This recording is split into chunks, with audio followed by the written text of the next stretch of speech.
I'm telling you, look at this. There's no reason why none of us need to look in the mirror and question what we see back. There's nothing like this.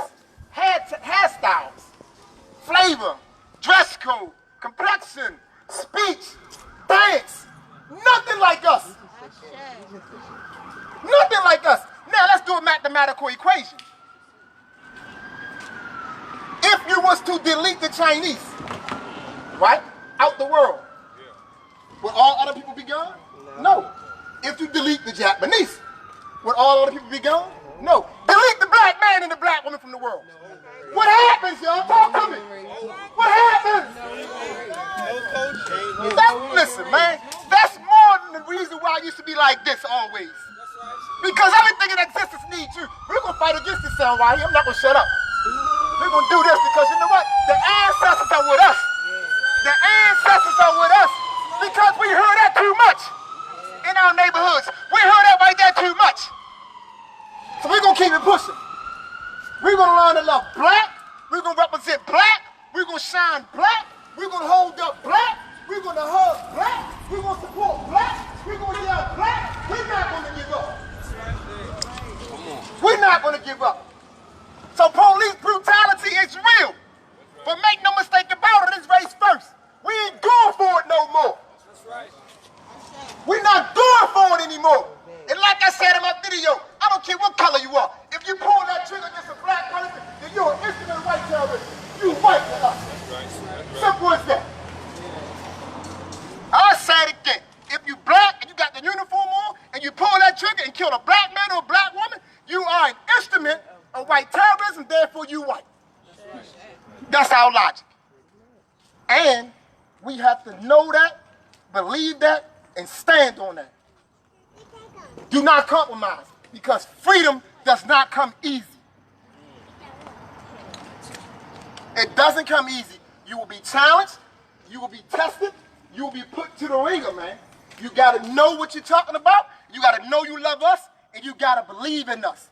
You cannot be in and out. You can't be in when it feels good. You gotta be in when it don't feel good. That's how you win. That's how you win. You win when the odds are against you. And you keep moving. So what time is it? Race first. What time is it? Race first. What time is it? Race first. What time is it? Race first. What time is it? Race first. Always black man and black woman. The time is race first, and race first is now. That's right. Race first is now. Understand the workings of human history. 100 years ago, we was living in a pandemic 100 years ago in this land. The Spanish flu. 100 years ago. 100 years ago, we was dealing with red summer. 100 years ago. For those who don't know what that is, that was a time when in the USA you had a bunch of uprisings throughout the land. What's happening right now? A bunch of uprisings throughout the world. What's happening right now? We're in a pandemic as well, right? That's right. Understand history. History is very important. We're living through things. We're in 2020 by their standards, right? But in this time period, essential things are happening that's relevant to us as a people, and we must not miss the mark. Because each and every one of you that's here, you have to ask yourself, when it's all said and done, what side of history would you be remembered on? Did you do the right thing when the call came? Or did you pull the blanket over your head? Did you turn a deaf ear? Did you bail out? Did you show up? Did you bring the babies out and put a sign in their hand? Historic moments right here. Do not deprive black babies of history. History is always right now. You make it. That's what history is. It's not just a thing of the past. It's not just some dates and some events. Although essential, history is what you do in the present. The only reason you read and talk about Marcus Garvey or Malcolm X or Dr. Martin Luther King, not because you're looking back, you read about them because of what they did when they was around. That's why. It was what they did when they was around.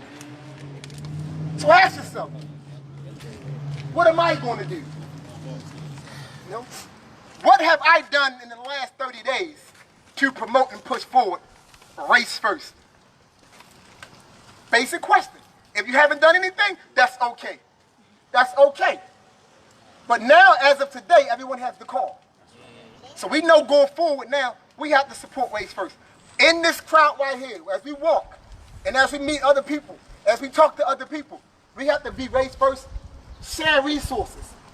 We keep too much to ourselves, right? If you know somebody that got a business and they doing something great, they got a nice boutique, talk to other people, right? We have to make every effort to spend our money with a black person first. Make the effort. And for my brothers and sisters that like spending your money on Amazon and buying books, right? This is what I'm going to say. Because I buy books off Amazon, right? Make sure you go to a black bookstore first. That's what I'm saying. Now, if you can't find it in black, and if you need the book to develop yourself, then do what you got to do, right? But don't do this right here, right? Don't go to this creature that we call Amazon, that's massive, right? And compare its prices to a black bookstore. And then you reason like, well, it was cheaper on Amazon. You know what I'm saying? Amazon can afford to sell. Like, I go in and look at my book sometime, right? I am the author of my books, right? I know the price of my book. I go in and look at my book sometime, and my book is $15. You know what I'm saying? That's not what I sell it for. My book costs $20. But Amazon can do that, right? So don't go on there and be moving around like that, always trying to penny pinch, right? Understand that small, independent people can't compete with that big beast. Simple as that. It's a huge thing. So don't reason that way.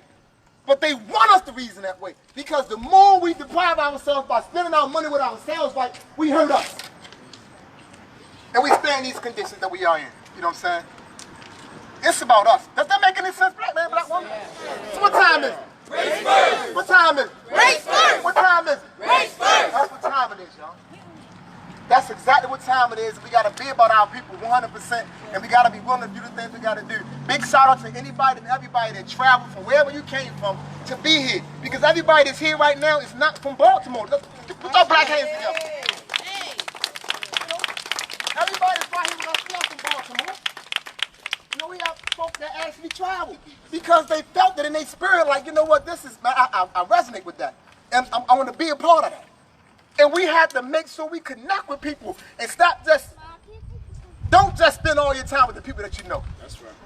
That's what I'm saying. That's what we tend to do. You know? Don't just spend all your time with the people that you know.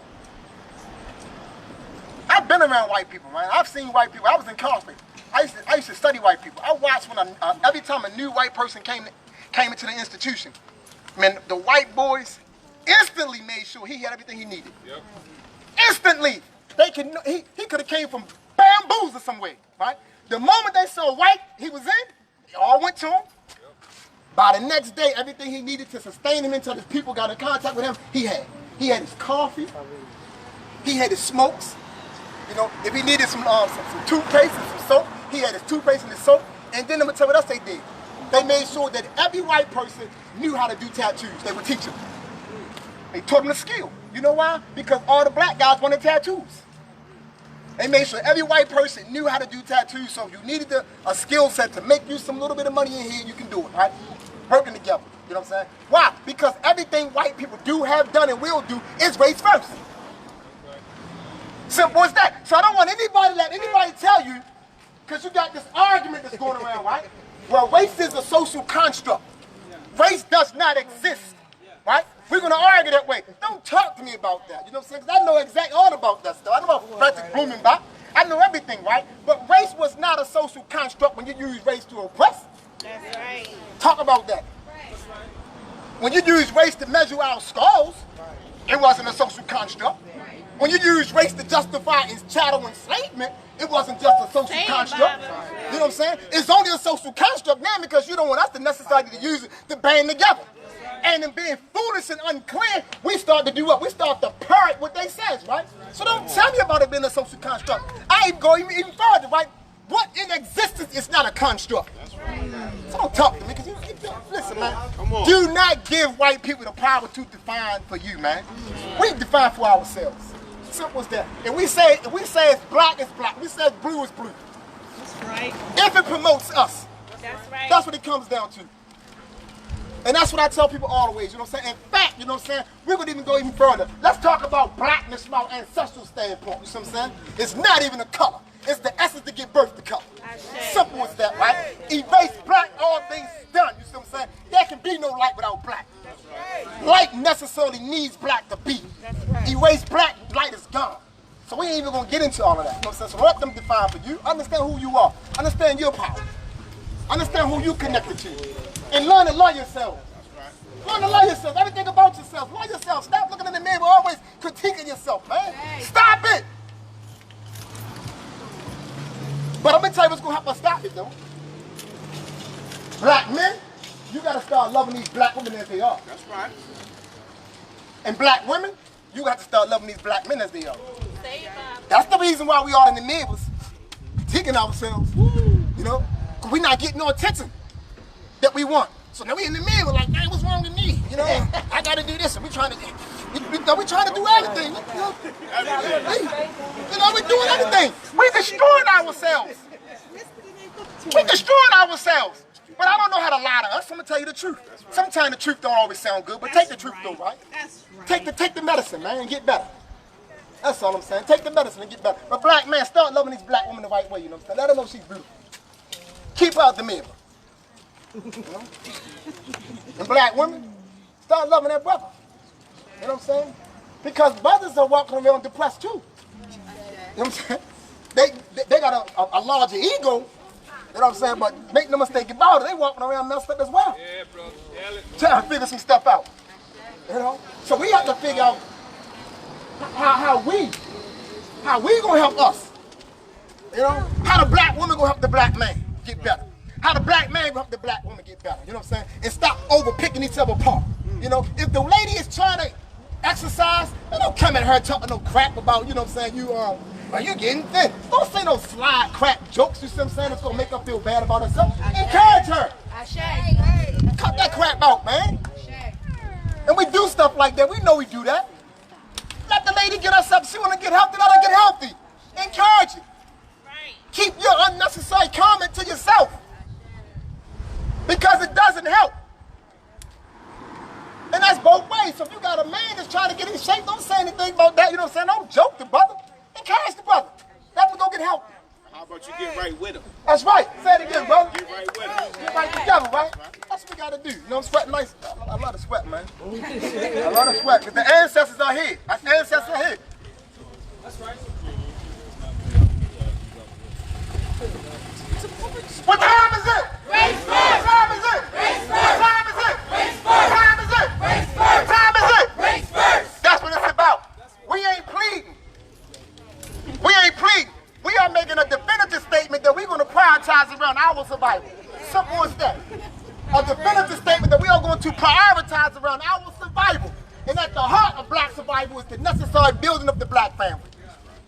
Understanding the black family is at the core, is at the heart. We got to stand on that. We got to be about that. We got to always band together, y'all. We got to love each other. Today it's about black love. We got to love each other. We got to love each other, man, through everything, man, through all the struggles and all the hiccups and all the things that didn't work for us in our lives. We got to love each other. Love each other. But love is more than an emotion. See, love is more than an emotion. See, love is predicated on understanding. So we arrive at love through awareness. So you don't meet anybody and y'all loving each other in the first couple months. You infatuated with each other in the first couple months. You see what I'm saying? See, your love is what you are going to produce through the struggles that y'all going to engage in consciously to produce the union. That's how you get the love. It's the conscious engagement of struggle to give birth to a union that produces love. But the reason why we struggle in our relationships is because we all are infatuated with one another in the beginning. And as the infatuation begins to wear off, we start colliding with each other because we have not made an intentional struggle to produce love. So love is an awareness. So I'll give you an example. Take my mother, my wife, and my daughter. I love all of them. But my understanding of the nature of my relationship with all of them is going to dictate how I express my love to each and every one of them. That's right. To understand. So you have to be about finding a person, a man or a woman, that you can struggle with. And let me clarify struggles. A lot of times we hear the word struggle, we think a person talking about being in poverty or impoverishment. I'm not talking about nothing like that. I'm not telling you got to be broke and beat up and all that. That's not what I'm saying. You know, we got a lot of white definitions in our head. So a lot of times we be saying things, we think everybody understand what we're saying, but we not understanding because we looking at things from how they see it. So let me clarify what I mean by struggle, right? I'm not telling you that you and your mate need to be broke, busting, and disgusting. That's right. You understand what I'm saying? I'm not saying that at all, right? I am saying that mathematically, right? 1 + 1 = what? 2. Say it again. 1 + 1 = what? 2. 1 + 1 = what? 2. Now we all believe that, right? Because I do as well. But think about it, right? But when it comes on a human level, 1 + 1 has to equals 1. Do you know how hard it is going to be to do that? That's the struggle that I'm talking about. That's the struggle. Cassine and Elijah got to struggle together. They got to go through a bunch of their social mess, right, to birth their union. She got some social mess that haven't showed up yet. He has some social mess, right, that haven't all showed up yet, right? They got to get through that. Can she endure his ugliness? Can he endure her ugliness, right? If they can get through that, they get the one. They get the one. That's what I'm talking about.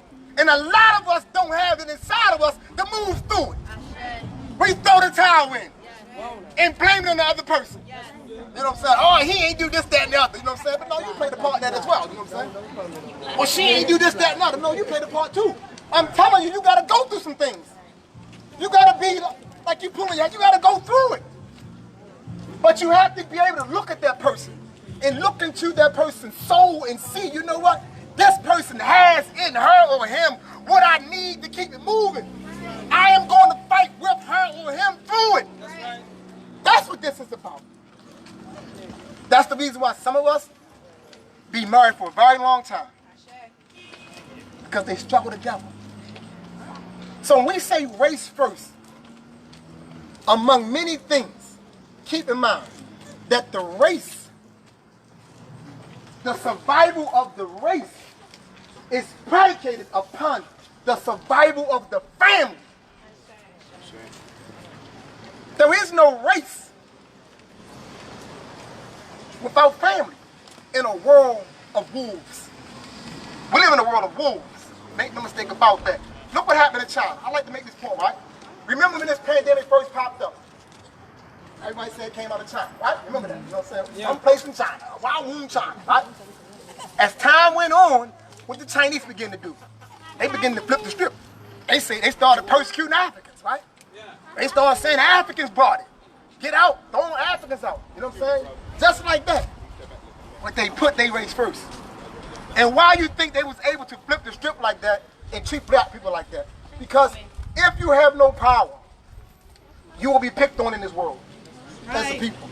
If you have no power, you picked on. See, China's 1 billion strong. And the billion that's land over there, they know they Chinese. At whatever level, they know they Chinese. So from their point of view, it made sense to shift it, the focus, and say it was those Negroes again. Those Negroes. It was those niggers, you know what I'm saying? It was the niggers out of Africa. It was the blacks, you know what I'm saying? It was the soulless individuals. The stuff, it was the coons and the shines. It was them again, you know what I'm saying? But we got to put that crap to an end, black man and black woman. When are we going to be upset with this stuff? When are we going to be fed up with it? Do we just stop it? You do something wrong to us, repercussions.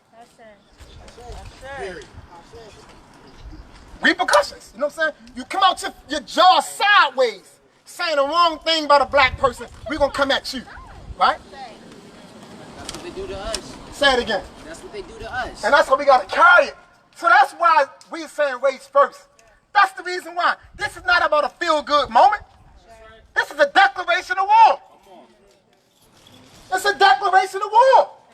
You acknowledge it. This is an acknowledgement. That's what this is. You're saying that you're going to be on this side right here. You're in this corner. You saw the police sitting over there. You don't think they took pictures? They took pictures. So you have been labeled. Understand, this ain't no game. This no game. You know, we're not just trying to run around the the world and put our hands up. Black lives matter, y'all. Black lives matter, y'all. Black lives matter, y'all. No. Hell with them. Hell no. I'm tired, man. I am tired. I'm 49 years old, and I'm tired. I'm tired of watching my people struggle. I'm tired of watching my people get slaughtered. I'm tired of watching everybody in the world pick on black people. I am fed up. If I did not have the discipline that I had, I probably would be incarcerated somewhere, right? Because every single day, every ounce of energy that's inside of me is being summoned to the forefront to keep me from snatching someone's head off. I walk around every day, all day long, upset. Me too. Righteous. I'm never happy in this land. I just know how to be happy around my people. I'm never happy. Because we are being picked off and we are being destroyed. And everybody have to learn to be upset and to be angry and to be mad. That's the only way things change. Stop saying, well, I got a promotion, y'all. Well, girl, I'm trying to get this promotion. You know, we got to stop seeking comfort amongst wolves. We got to stop it. And this can't be just a one-day show-up. This can't be a one-day show-up. Race first got to be a rally call.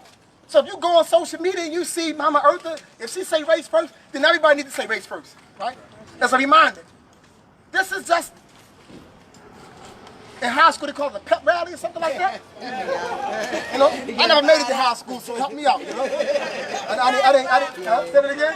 You got it, I didn't get that far, you know. Like George Jackson said, he said when he got to prison, he realized he was in rebellion his whole life. And it's funny, man, because that was my childhood friend right there, man, Mr. D. Chase. We used to live across the street from each other. And I believe my entire life, man, I just been in a state of rebellion, man. That's what I believe. You know what I'm saying? To lead me to this moment right here in time to be with my childhood friend. You know, he lived on one side of the street, I lived on the other side of the street. You know what I'm saying? We went two different ways in life. But look what, we ended up right here together. You know, we got a story to tell. Two different ways. He went to school, completed school, went to college, and did some other things and doing some great things, some magnificent things. I stopped in the 8th grade. And went on to prison, went to prison, got shot, got paralyzed, and now I'm here with all of y'all. You know?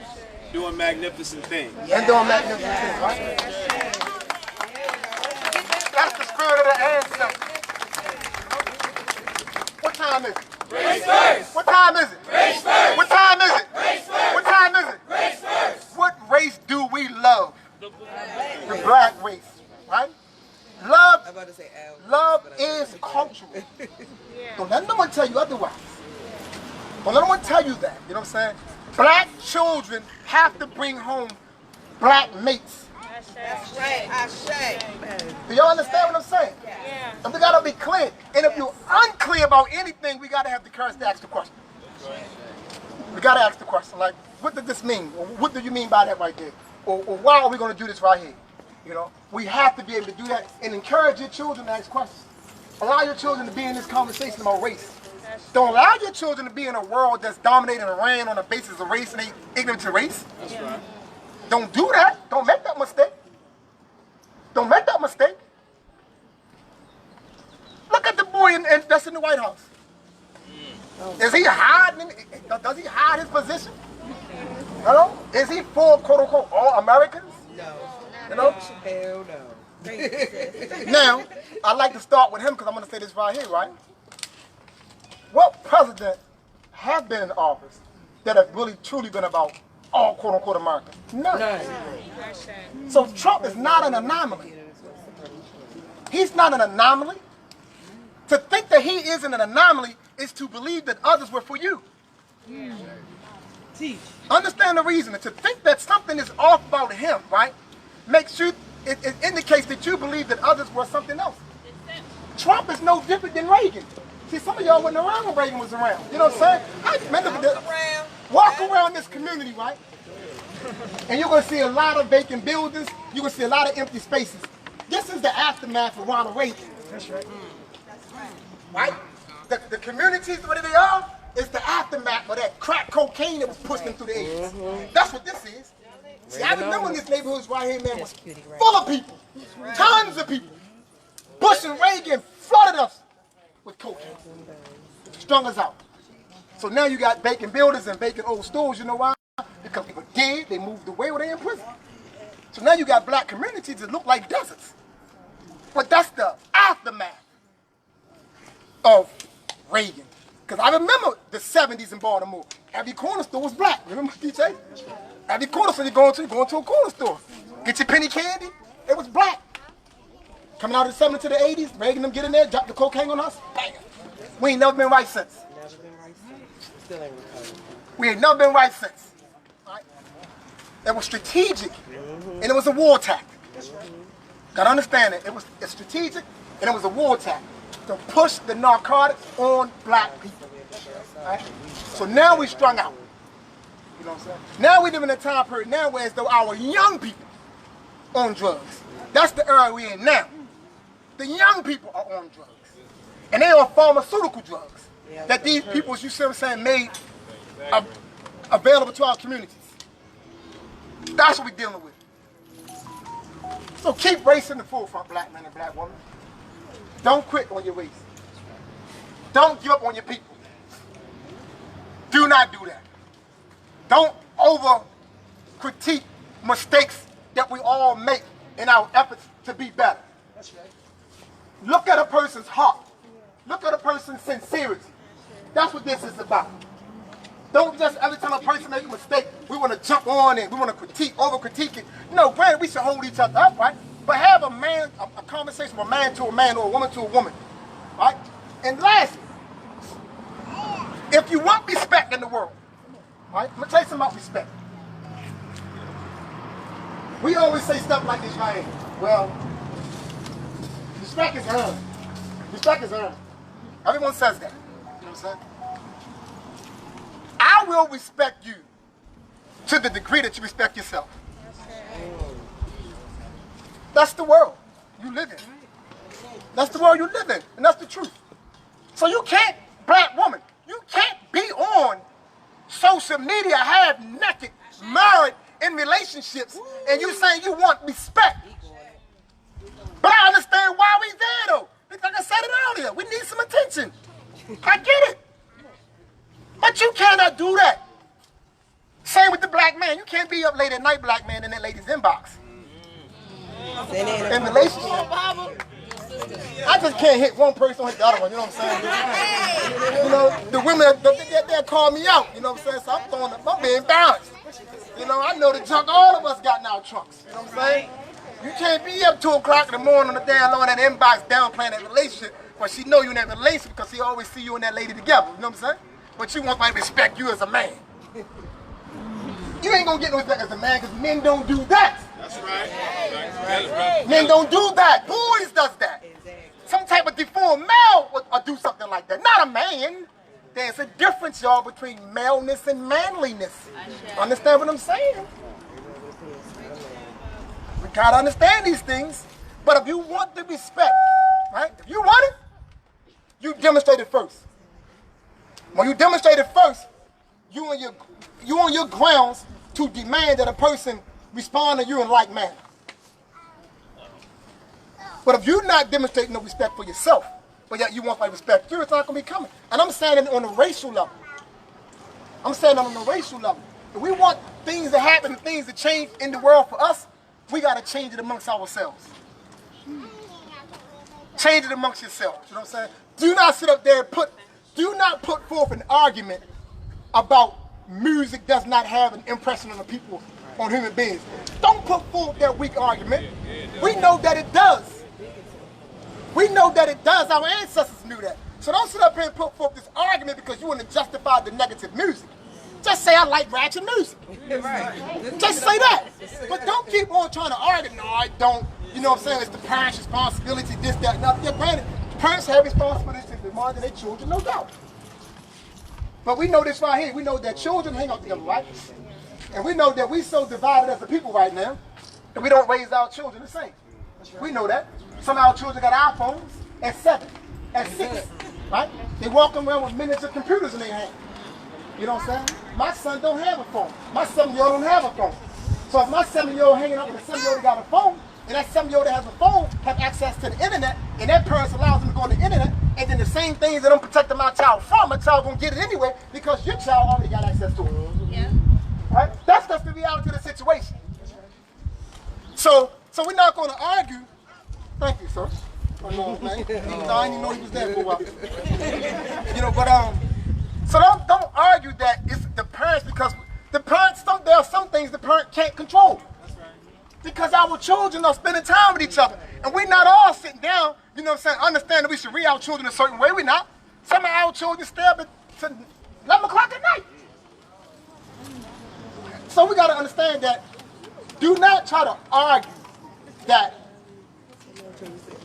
this negative music and these negative videos are innocent when it comes to our children. You know what I'm saying? Do not be finished. Protect your child. Protect your child's mind. We live in a society. We live in a society where white people are normalizing their perversion. Yeah. Right. I'm gonna tell you again, because a lot of us think everything is just natural and it's innocent. We think a lot of the sexual stuff we do, we think is innocent. We call it, you see what I'm saying, foreplay and being erotic, and we call it having fantasies. We think of all that. But a lot of the stuff that we do, it comes from watching Europeans on TV and their porno, right? So we inside the porno world, pulling crap out. You know what I'm saying? But that's the stuff that's coming out their world. Because if you look from a cultural standpoint, you don't find other cultural groups doing a lot of those things. They got what is known as norms, social norms.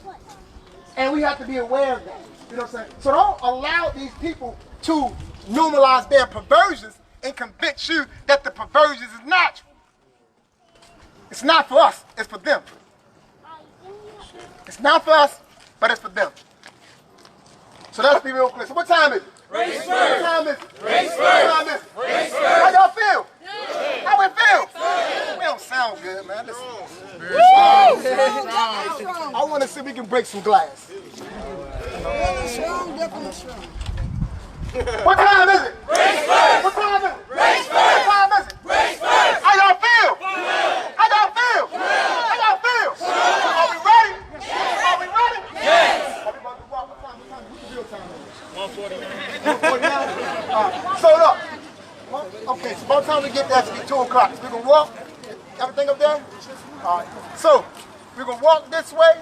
We got some brothers you see that's out here that's going to make sure we good to try to keep us with some type of order. We're going to, our sister Octavia is going to lead. We're going to lead the church, the flag. So we're going to be behind Octavia with the flag as we go this way.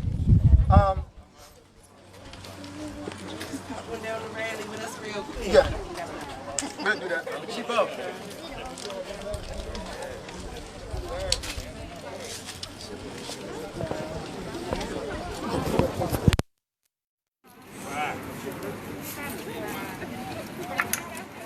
Okay, family, so hang on in there with us. What I'm going to do is, as we walk, I'm going to be just asking some questions from the crowd about, you know, their purpose for being here and things of that nature, trying to get a feel of the mood of the crowd. So hang in there. In the effort to stay consistent with the social distancing, so we got a bucket right here.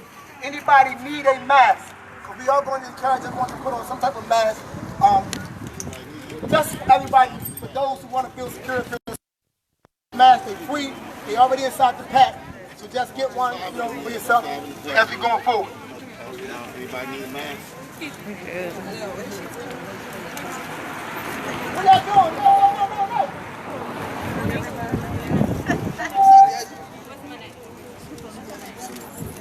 Anybody else? You mind answering a couple questions online? You mind answering a couple questions online, please? What's your name, brother? OJ. LJ. How old are you? 13. 13? What brought you out here today? I don't know. I just came out to advocate and speech and like, I don't really. Did one of your parents invite you out? You came out on your own? We just came out with my aunts and like my family. Your family invited you out? Okay. So what you think about what you heard so far? Good. It was inspiring. Inspiring? Okay. All right. Well, thank you. Oh, she was? Okay. Let me get some of these signs. Y'all know this is the second half of the Empower Hour. Sister Hanifa, you got anything to share? Baltimore area, you're not here, you need to come on out and support. Race first. Wonderful. How are you? So we're here in Baltimore, as you can see. How you doing, sis? Do you mind sharing your thoughts on air? I'm here for all the love, really. I've always felt this in my heart. My partner and I, we traveled all the way from Charlotte, North Carolina to be here. And we've always felt this energy.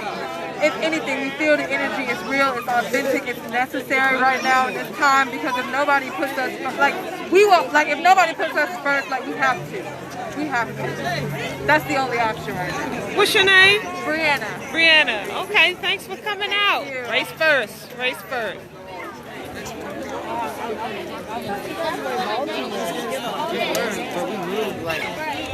I want to get some of these young folks. I don't know, So it's a lot of love out here. we came up there. A lot of support. Just collectivity together.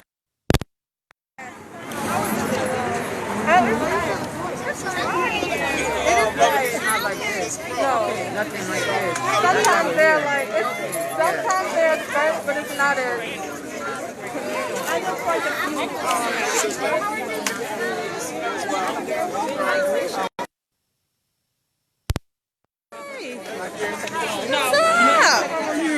Good to see you. Where's that wife of yours? I'll catch her in the crowd. You mind sharing a few words on there? I shouldn't, only because I'm working. Okay. Okay. Oh, no worries. No worries. I get it. Hey! Oh, I know you got some words to say. What you got to share with the people? Here at the Race First rally. I ain't got no. It's beautiful out here. What made you decide to come out today? I mean, because I go to the You and your son? people. These are my people. Where else in the world? You Right? know what I'm saying? Yeah. I could have been home cleaning up the bedroom I've been trying to clean for 5 years. But I said I probably should walk with the people because it makes sense and it's very important. Right. And look at my people. They right here. That's right. That's right. It's not how it works. Okay. Okay. Hey, sis. How you doing? Good, thank you. Anani, Yes, ma'am. can you share with the family a little bit of what's What's going on? you know it? Reporting live. Reporting live. Check this. What brought you out here today? Well, you know, not only being a part of the organization, but What is that? What organization? Pan-African Liberation Movement. We about Put me to in the middle. take off. Okay. We'll resume later. We're gonna go Okay. this way. Let me know when we can come out. Man, God.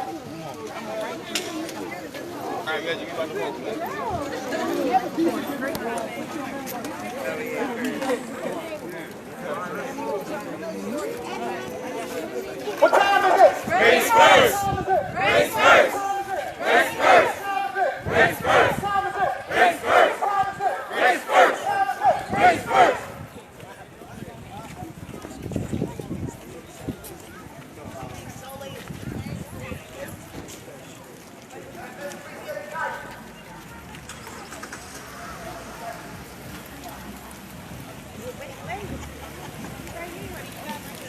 We don't need crossing guards. We're organized in our own communities. Organize traffic. Organize who's here. I recognized early on in the speech there was some people not of African descent that pulled up, and the brothers on Vanguard politely walked over to their vehicles and told them that this was not a place for them today. This is for black people.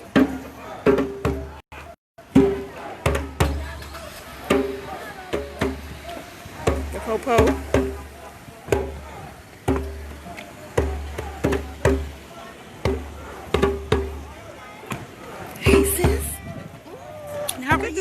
you.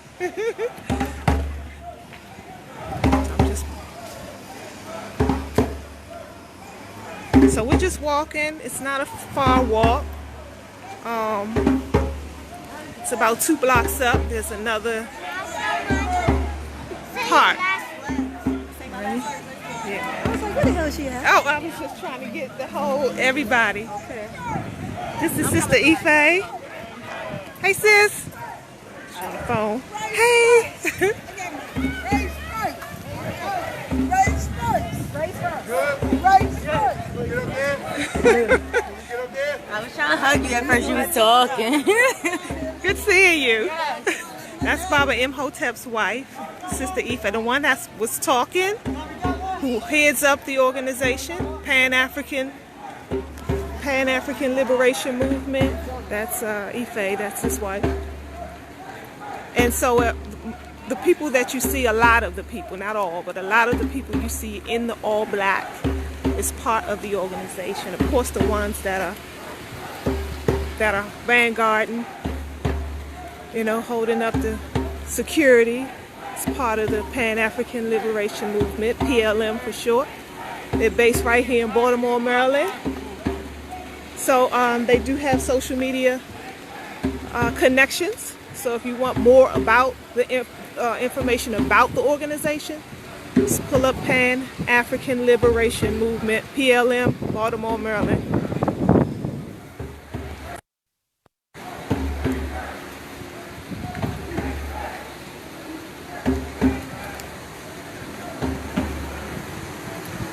Hey, Baba Baruti. Yes. Yes, they are actually holding the fort down in Baltimore.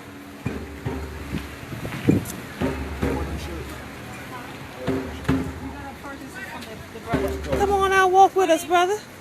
Come on, walk with us.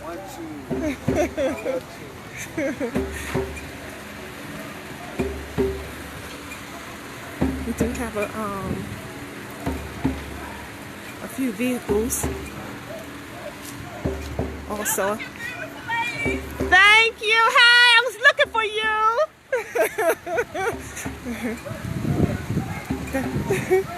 That's Hey! And Zinga.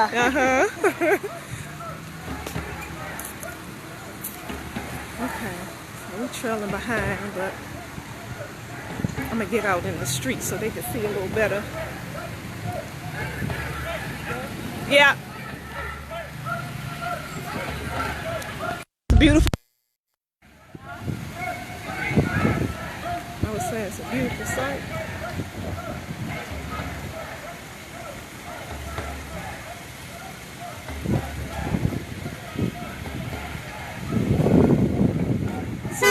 About another block up. This square.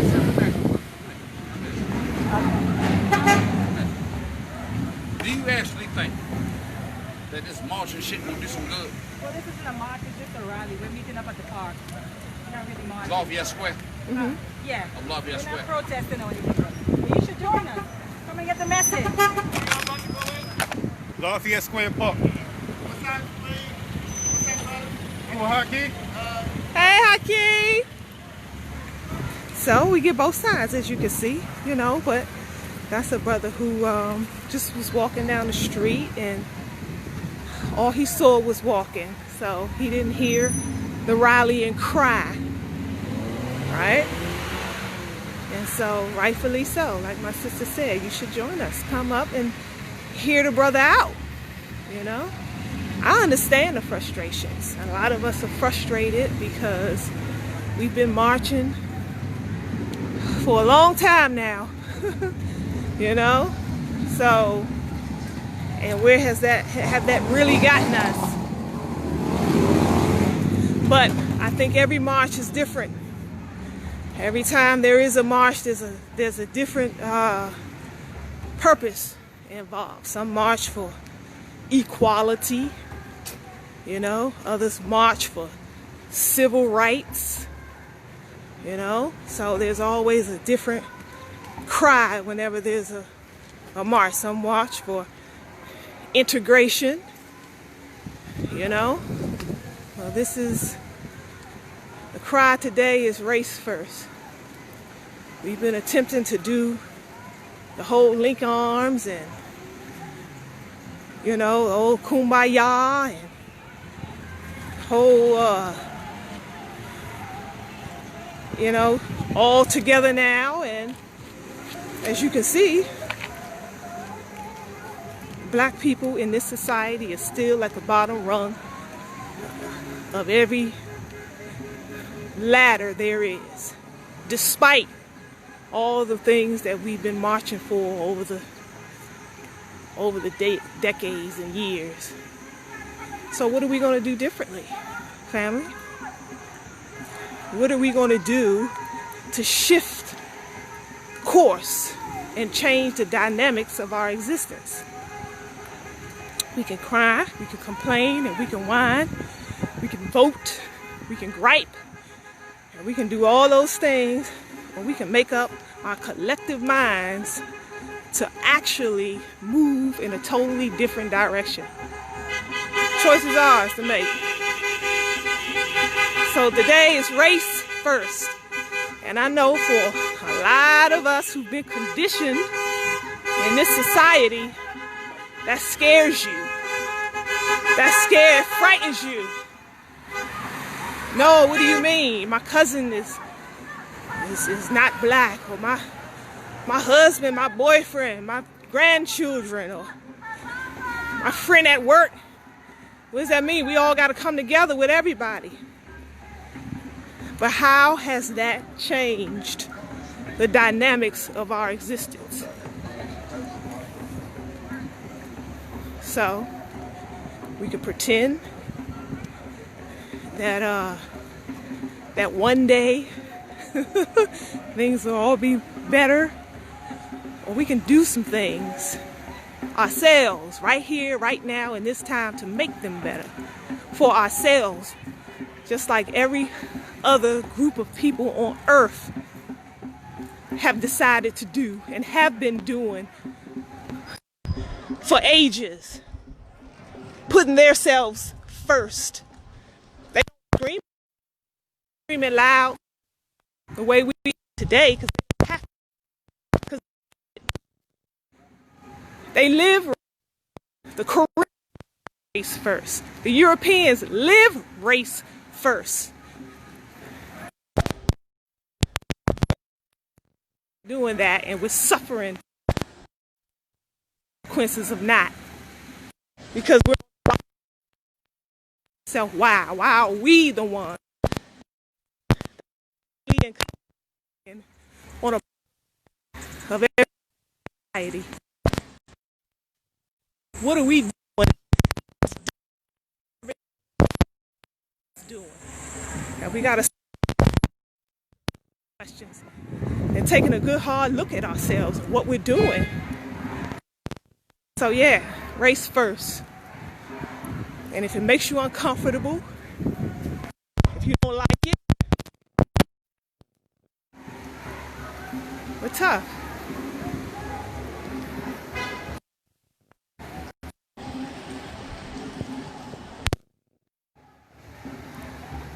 So we're coming up to the end. This church, right past this church, is the park.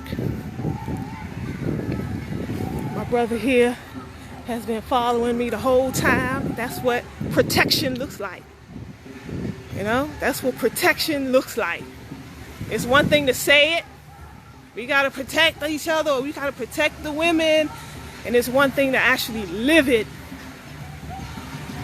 So yeah, PLM doing their thing. They've been in the community for years. They ain't new to this. And their leader has dedicated his life to this cause. From the car? No ma'am. You going to the car? Oh, No, yeah. I'm just asking, so we're right here. Okay. Yeah. So Hanifa and I, representing the Empower Hour, just come up just to give you guys out there the skinny on what's going on in Baltimore today. The skinny on the things that matter right now. We can be chilling and enjoying our Sunday afternoon, doing other things, recreational things. But what better way to spend your time than amongst other people whose desire is to make this world a better place for us, not just individually but collectively. It's a beautiful sight. Yeah.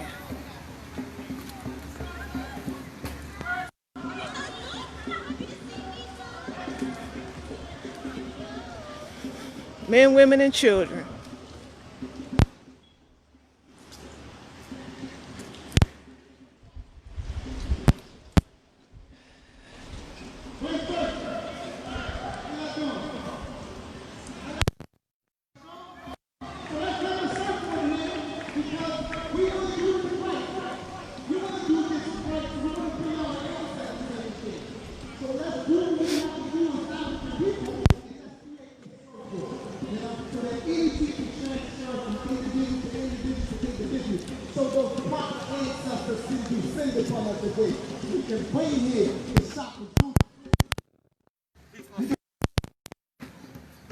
We can bring all our ancestors that we need. We can bring them here. Is Baba Adamola in the house? Where the Baba? The Baba in the house? Okay. Whenever you are ready, it's on you. You can come, just do the libation, the prayer, and then from there we go into addressing the messages that need to be addressed today. We have some beautiful performers in the house that's going to bring forth the message. But it's about us. Today, it's about us. Do not apologize. Do not make no apologies. Do not attempt to try to explain this thing. This is what you have to be.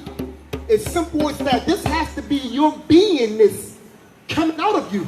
That's what today is about. You know, the individuals that surround you. Look at the diversity. There's nothing like black people, nothing in existence like us.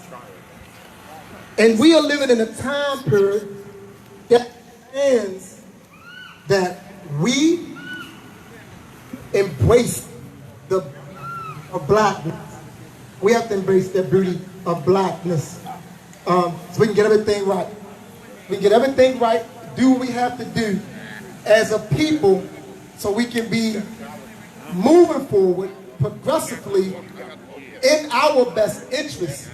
And we have to think about how we are going to connect with the worldwide African community. We have to start thinking that way because we are over the world, 1 billion strong throughout the world. You know, so when you're watching a video, or you on YouTube, or you on Facebook, or you on any type of platform, and you see a black person somewhere in the world that's being mistreated, you should take a moment of silence, and you should be bothered by that. Don't find no humor in our misery. So we're going to turn it over to the Bible, beautiful Bible. I love this Bible. He's going to do our libation, our prayer.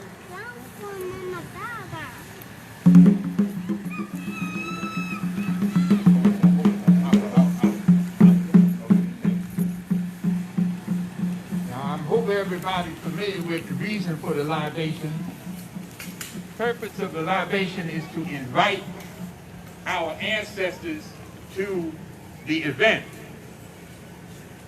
Your ancestors are with you right now. You have to invite them to this event since you're here. We have a certain order that we use in the libation, because order is the way that you keep organization. And there is a protocol. The people who are 56 years and older are considered elders in our town. And I want those who are 56 years and older, I just want to make sure that you recognize, well, I know I'm 56 years or older, so we's all recognized. But I'm saying to you that right now y'all talking about race first. Well, this is not new. Bishop Henry McNeil Turner back in 1890s, when black people was at a much lower condition than you have ever experienced. He said race first. And that meant that somebody had to actually actualize race first. Black people had to do their best in every circumstance, always under the threat of death. Because the white people did not want us here if we were not slaves. But the leadership said we was going to stay. And eventually, we stayed. Now, the significance of this event for me is this is about 60 years later from when, as a teenager, I had to commit to race first. And you know what? If you stick with it, it works. Being conscious of who I was and having a destiny and believing I'm black and I'm proud made me practice it in my life. So when various threats to my integrity came about, I had to say race first. How was this going to look to my people, for my people, as my people? Today, we are closer to reparations than ever before. And there's some things that y'all got to do to make sure we don't blow it. Because usually we leave it up to Negroes and they go into the meeting and they blow it. You got to start the discussion. Race first. Race first. You can't go in there as many times as I've experienced. When you go into a meeting and Negroes in the leadership, the people at the meeting never find out what you really wanted because they say, we can't ask for that. Well, you could ask for it, but you won't. And the question is whether your generation is going to chump out on the destiny. We got the money coming now. But you know, about 25 years ago, AlQamar, the king who established Oyatunji African village, the Babalawos had gathered and they got a reading, and the ancestors was mad at us. They was holding back the blessing because of the way we act. That we give our enemies reason to construct locking us up. So, if you do race first, is that everybody but who? Now I know when the white people begin to discuss who would qualify for the reparations, we further line than ever. But before they always said absolutely not, ever. And now they know they got to start to figure out the calculations. But the ancestors, our blood ancestors we's about to respect, they gonna hold it back until they see us change our behavior. We had black pride when we were demonstrating for civil rights. You see, the people came in the suit and tie, and the women had on nice dresses and gloves because they were saying we's a respectable people. But how you gonna claim a respectable people and you got a 400-person murder rate? So y'all is here marching. That means you got courage. We got to take that to the street. It's got to be a 0 murder rate. 0. Anybody could pull a trigger. Don't. We want to give thanks to our Creator who has inspired the leadership of PLM to dare to say in public, race first. We got to say the AlQamar. We give thanks to all of our ancestors who are honored to sit at the feet of God in the lifetime to follow this one. We say Ashe. Ashe. We give thanks. We pay respect to all of the ancestors of the African families represented here today. All of your ancestors who were fortunately buried in the soil of Africa. We say Ashe. Ashe. We give libation to those of our ancestors who perished in the Great Middle Passage, a stage of the Ma'afa. We want you to know that you are special because of your sacrifice. We say Ashe. Ashe. We pour libation to, and now you must say the names of at least 2 people who have passed who are related to you by blood. Don't pay respect to other people's ancestors before you pay respect to your own. That is tradition. We pay respect, we give libation to Lucy Carrington. Say their name. Ernestine Clayton. Virgie Muhammad. Smith. Suleiman Muhammad. Hassan. Grandma Hazel. Sophia. Ashe. Sleep. John Ashe. Person Jr. Come on, y'all. Come on. What is this now? You want Ashe. to make sure you don't leave this circle without having said the name you should have said. If the name is on your mind, say it now. That means it's with you. And we pay respect to Harriet Tubman. Nat Turner. now for the heroes and sheroes. Now the heroes and sheroes is the black people who actually went out and struggled in the interest of black people. That includes the people who were enslaved and refused to accept it. It includes the people who we can name, the women and the men who became notarized because they struggled for black people. That is meaning race first. We pour libation to the Honorable Fannie Lou Hamer. Ashe. Ashe. Queen and singer. Honorable Elijah Muhammad. Henry Highland Garnett. Larry Baraka.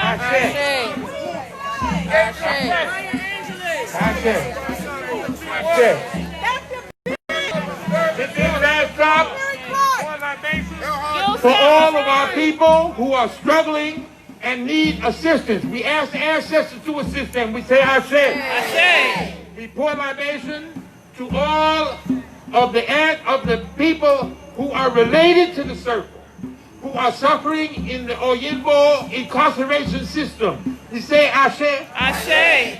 We pour libation for the advantage of all the children connected to all the families here today. We say Ashe. Ashe. Ashe. Ashe. Ashe. Ashe. Libation is finished.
So our drummers gonna give us some African drumming so we can channel the energy and bring the vibration. So, you know, if the spirit hits you, if you feel like dancing, if you feel like doing whatever you gotta do what you have to do, but bring the ancestors here. And concluding behind the drumming, we're gonna bring on a beautiful sister that's gonna bless us with some of her powerful spoken words.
Lacey.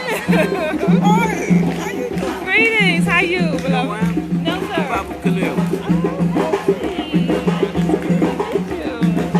Yes, sir.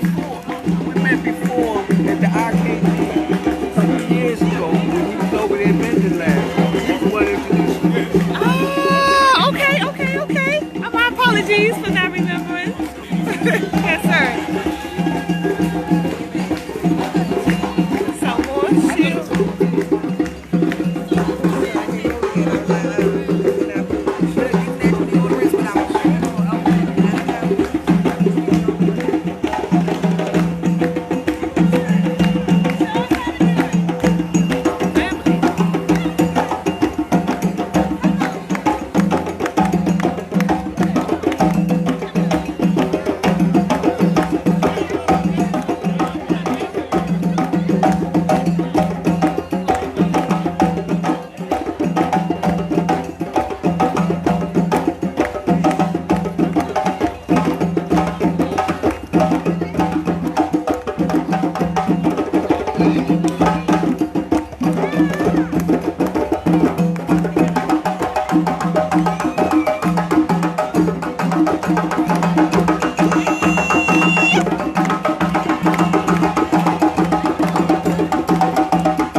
Give it up for our powerful drummers. So we're going to keep it moving because we don't want to stay too long. We're going to keep it moving. We're going to jump right into what we have in store for next. So we have a beautiful young lady, and actually she actually traveled here from out of state to come and spend some time with us as we celebrate this blackness, as we centralize our thinking, centralize our thoughts, structuralize our behavior, and as we raise up. We want to raise up the importance of what it means to be black. You have to raise it so high that you don't have to stand before people and say, please respect me. We got to raise it up where people can feel the respect jump off of you. They know that if they mess with you, you're going to snatch their soul out their bodies. You understand what I'm saying? That's what Baba Out was talking to us about. That's the reason why he took you to the 1800s. And he spoke about Henry McNeil Turner. Because we had brothers and sisters who were serious about what it meant to be black. We got to get out the stage of being a feel-good moment. That's not what this is about. It's not a feel-good moment. This is a living reality where we redemand and resituate who we are. What time is it? What time is it? What time is it? And we better mean that, black man and black woman. Defend the race. Be race men and race women. Defend your race. I don't care where you at. If you race first, you taking it to the boardroom. You taking it to the courtroom. You taking it to Congress if you race first. You can't park it at the door and pick it back up when you come back out. That's not what it means to be race. You know why? Because everybody else, they take their race with them wherever they go. They take it wherever they go. They don't park it at the door for you. So stop parking your blackness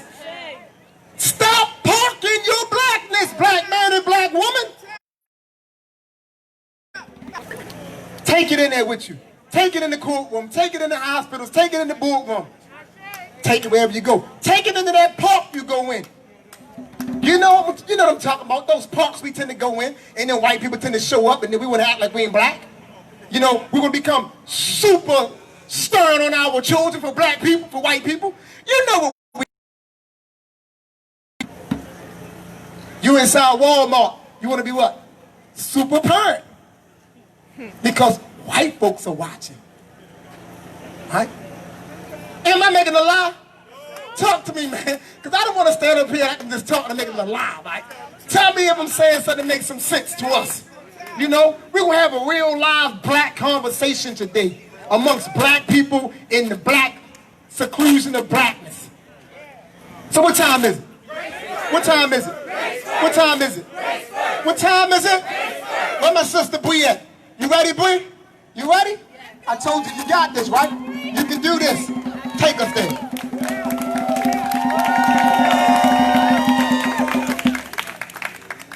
Thank you, Baba, and thank you to every sister and brother that is here. This is a beautiful, beautiful, beautiful, beautiful, beautiful, beautiful thing. That's right.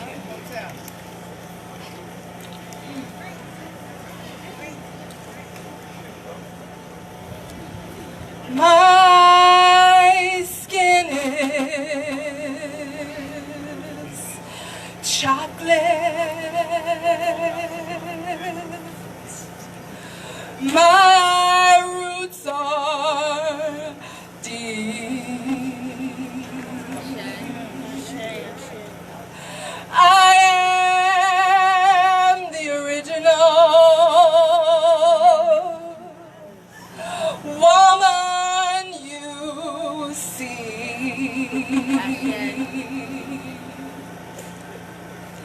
It doesn't matter what they call me.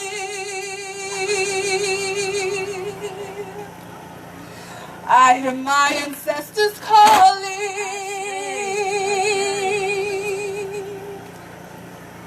I know my name. Because I know they see greatness in your melanin skin. So they'll pump poison through your body just to kill you within. Tried to lie it away, still lying today. They think to demonize our history will sanitize theirs away. Trying to cover it up, trying to scrub the dirt off.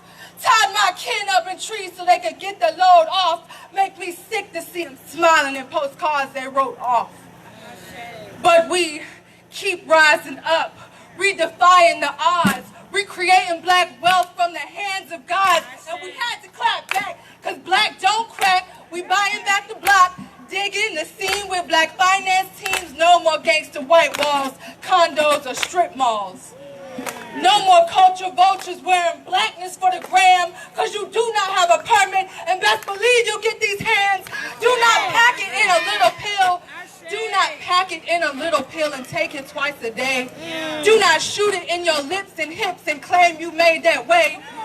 You can't duplicate the traits that phenotypically create me, then turn around and perpetrate and constantly negate me, because God don't play with her children. These melanated molecules are esoteric solar tools that move the moon and oceans too, like 7 Black Orisha do. And we conquering the world, but we still don't own enough.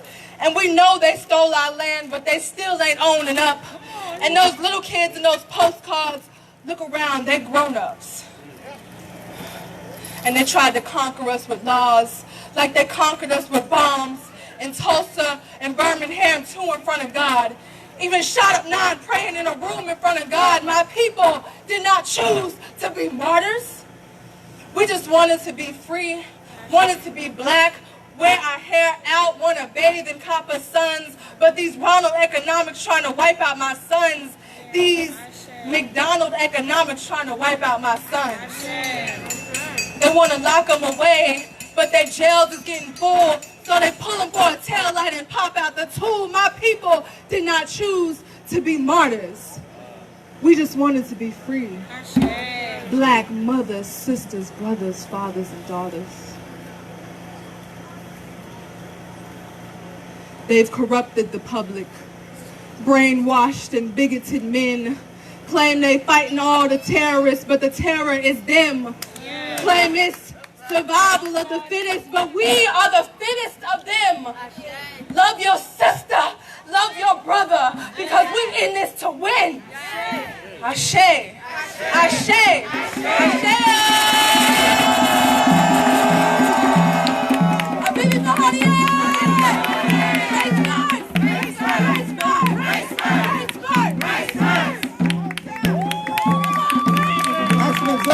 Put your hands together for that sister. Beautiful, beautiful fire. That's what time it is. We gotta bring everything about us here on this space today. That's what this is about. Do not leave it here today. Take this, reclaim something today. Be reborn today. That's what this is about. This is not for us to show us to feel good. Reclaim who you are. This entire engagement is metamorphosis. Go inside and come out as the definitive black man and black woman. The black man and black woman of old. That's what we're calling forth.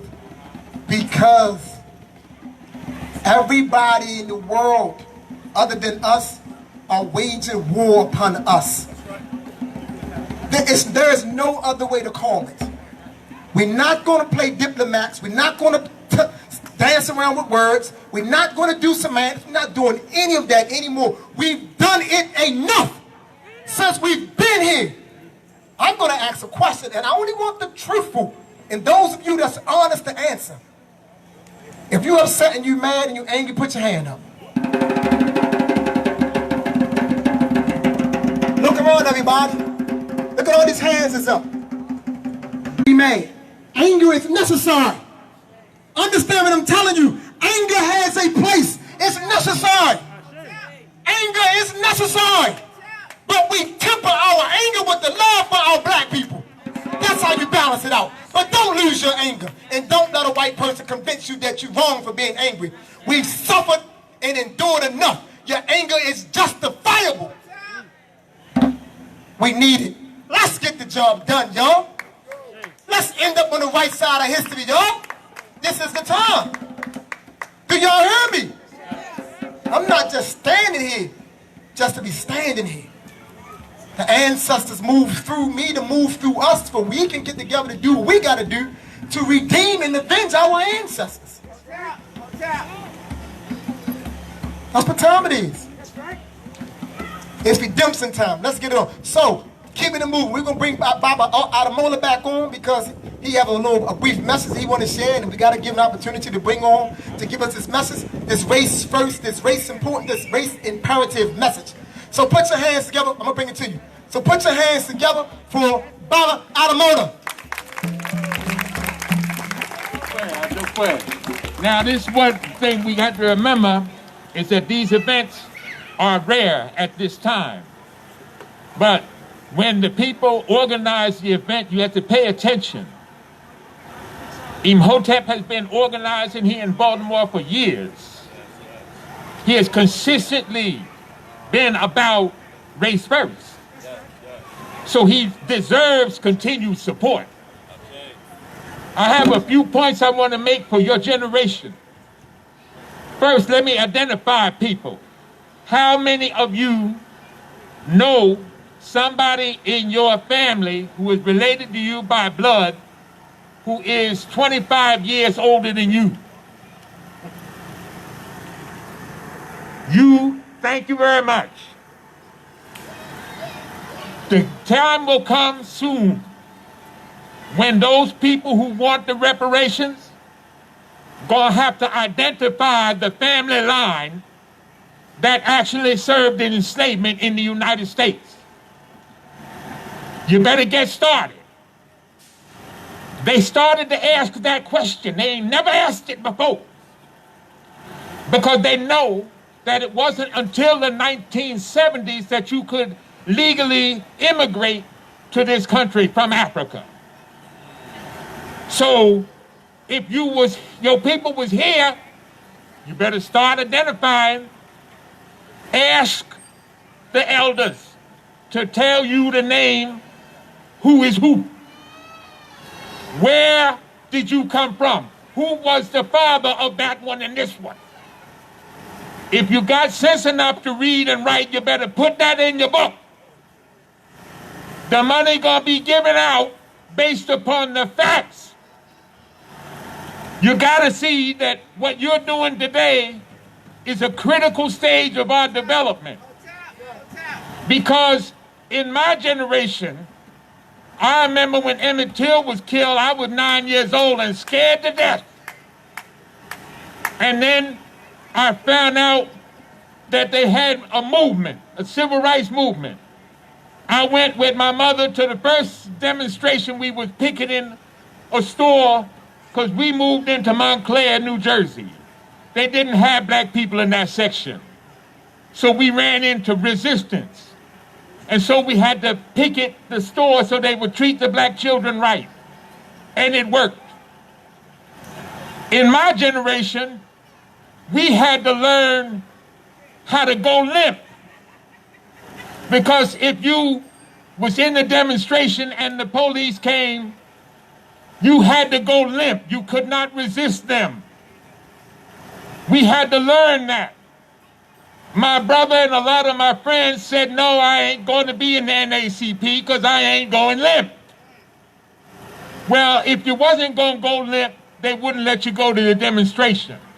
I would put on my white shirt and tie and go down there. I ain't never had to go limp, but I was ready. I noticed something different about y'all. Y'all are not even thinking about going limp. It don't come across your mind. You also did not have to unlearn what we had to learn in the 1950s. If you was black and you walking down the street. My mother saw me and my brother coming home from school one day and we had our heads hanging down. She read us so bad, got us in the house, said, you don't walk the street with your head down. You look down with your eyes, but your chin gotta be parallel with the sidewalk. Because when they see you walking with your head down, they wanna treat you like a nigger, and you are not niggers. So I learned that you have to carry yourself with dignity. Most of the young people today I see carry themselves with a certain arrogant dignity. Ain't nobody gonna tell them. Well then, be ready to listen to your elders. The ancestors are not gonna deceive you. Your elders are not gonna deceive you. If they tell you to be careful, be careful. They know where you have not gone yet. And this is where what the white man did by creating this system of oppression, he stripped of us the association with our ancestors, the association with a language that makes sense, the association with customs that allow people to know the correct relationship between male and female.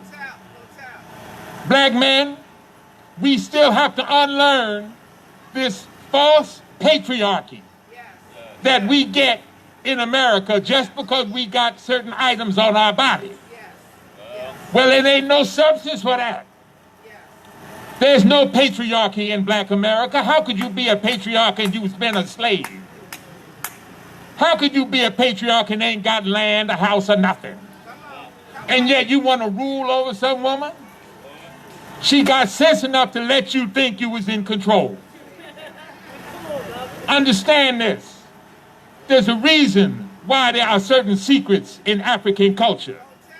And most of those secrets have to do with the woman. And if you are a man gonna go through the rites of passage in your people's town, during the rites of passage, you're gonna learn how to activate respect for black women. You cannot leave that to chance, and it is not in the instruction book from your oppressor. You all have to remember that the point of all this oppression was to make us feel that we could never equal a white man or a white woman. Of course, it is human to be a man or a woman. And in that respect, there's no challenge to equality. But how are you treated? How do you treat yourself? Those are the things that I'm looking to see in your generation, that we have an improvement. Back in the day, James Brown came out with a song that turned out to be a healing for the nation. Say it loud, I'm black and I'm proud.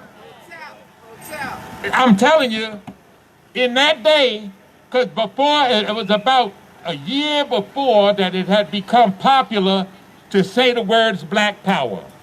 And don't you know that there was a lot of black people who would not say black power in the presence of whites?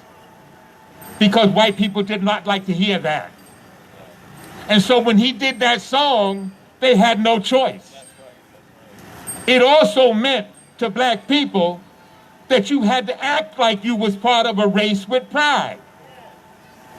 It was very important that you not do things that would bring shame upon the race.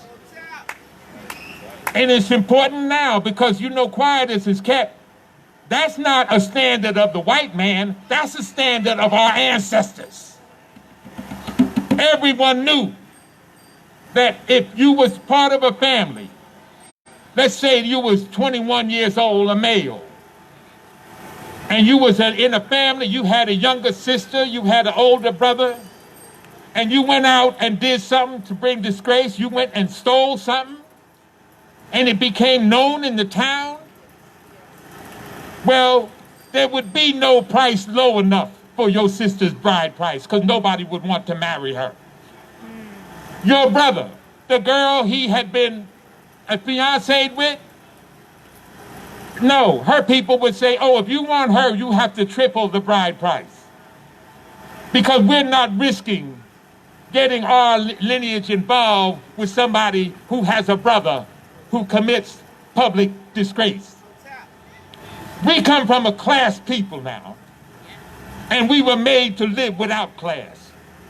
The question is now, are we going to get the class back? Brothers, one thing I know about Imhotep and all the members of the PLM is that they read. This is a culture, a world where you better read. I don't see enough black men reading at the level they need to read to inform the rhetoric that they say.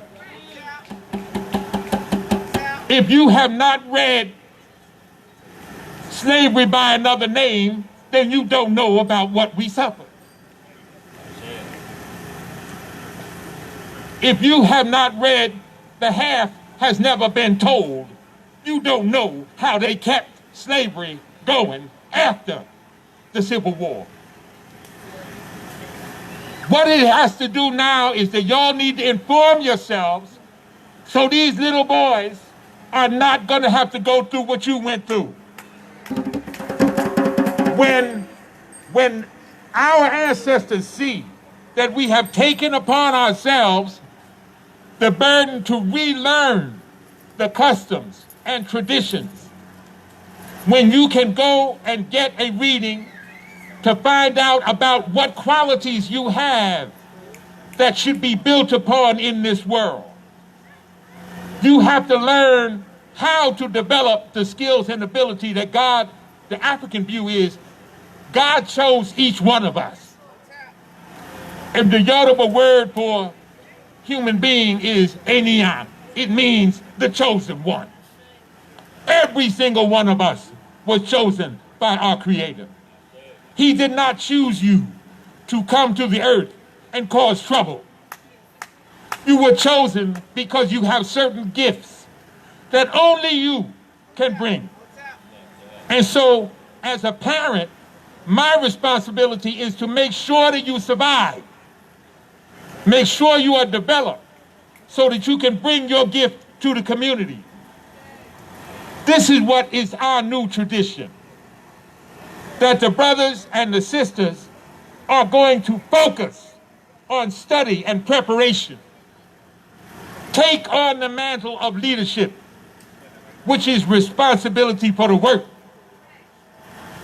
And I'm closing by this. I want to remind you what I started with. Go to the elders in your family. Talk to them about what they went through. I did back in the 90s. I started doing that, and my people was in their 90s and in their hundreds. And they told me about things that I never read about, never heard, because they used to let us think that, well, that was somebody else. They did not want us to be hurt. But y'all better go talk to your people now. You don't know when they're going to go, and every time you lose an elder, you lose a library of your family. We give thanks and praise for the work that went into this and the work that we all going to do after it's over. We say Ashe. Ashe.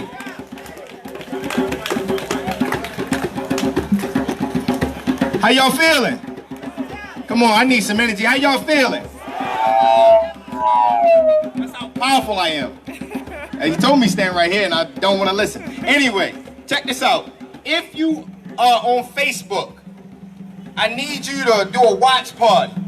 Get as many people to do this wherever they are at and connect people. We do watch parties when they want to burn cars up. We do watch parties when people are outside fighting and we want some drama. So I need you to get this message as far as it can go, and I need you to hashtag race first. This has to inspire people across the world, globally. This cannot just be done here. It cannot be just done in Chicago. It cannot be just done in Philly. It's got to be done in Paris. It's got to be done in London. We are aggressed upon everywhere we are at. So if I go on your Facebook page and I ain't on there looking nice, and I ain't in somebody's watch party, what they do, report your page. I'm gonna report you. I'm petty. So, with that being said, we're gonna have a good time. I want people to interact. I want people to share information. And I want people to just love up on one another. Show them what black pride and black solidarity looks like. Yes. And I'm gonna call up our first performer, Mama, Sister, Nakia. Oh, there you go. Yeah. All right. I know her. Am I looking nice, brother? Am I good? Am I good? Thanks. Okay. All right. Go by. Fire Angela. Let me redo this. Hold on for a second. Say that right. Yeah. I was totally corrected.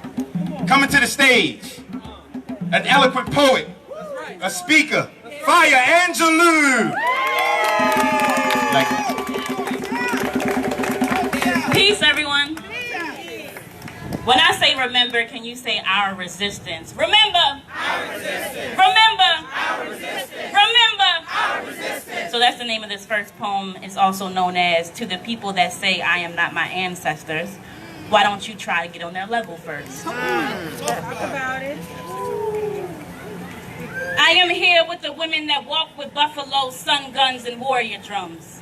I am here with the men that walk with lions, lightning, and warrior time, and harnessing centuries of defiance, discipline, and brilliance. I am here with the black resistance. How long will you believe the lies that during slavery our ancestors were weak and meek? Do you think your enemy would risk inspiring future insurrection by telling you about his defeats? You say, I am not my ancestors, because you don't know they had to wash their hands of blood before entering the afterlife. Our ancestors' libation water is still bleeding with their struggle and sacrifice, so how could you forget these memory-holding waters, these tides with testimony, these seeds holding spirits? What do you know of a home song sung on decks and slits on the captive's neck? What do you know of rooting the electricity of God to increase the vault of the revolt? We, Sun people, have the audacity of self-mastery.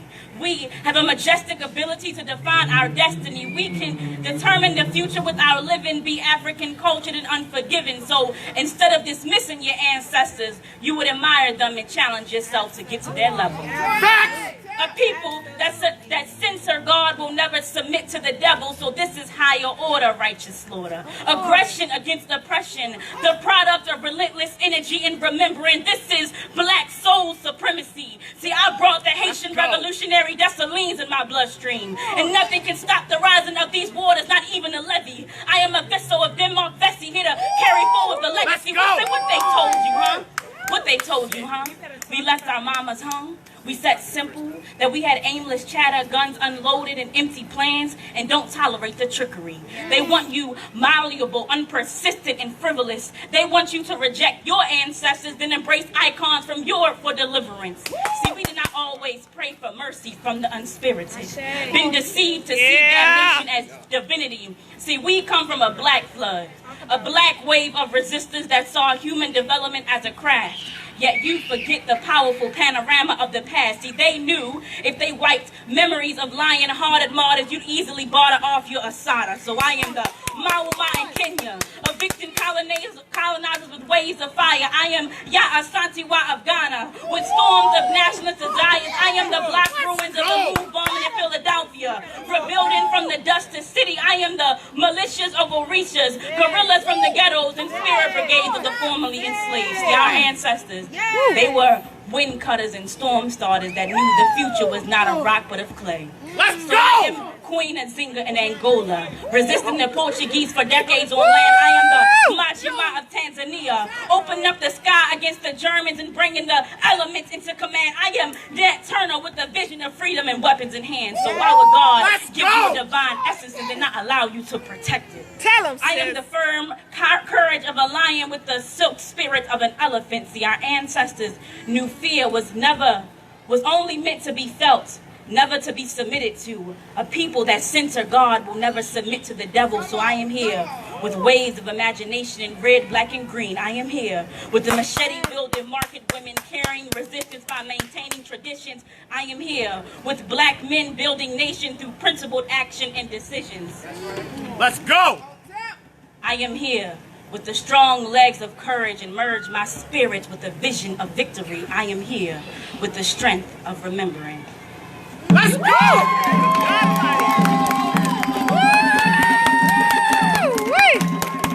Yeah! Let's go! My name is Fire Angelou. You can follow me on all social media platforms as Fire Angelou. Yes! So, this next poem I'm going to read, I wrote really just observing nature, and I think that all black people should observe nature and get the lessons from it and look at how it informs us, it teaches us all the time. So, this poem is called We Can Have Unity Like a Body.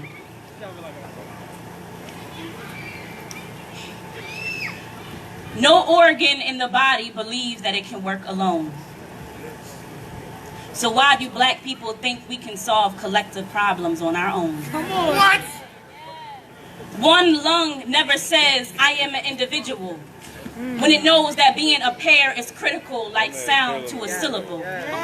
Each pumping organ in your body has consciousness of what's best to do to maintain and heal you. That's how we should move.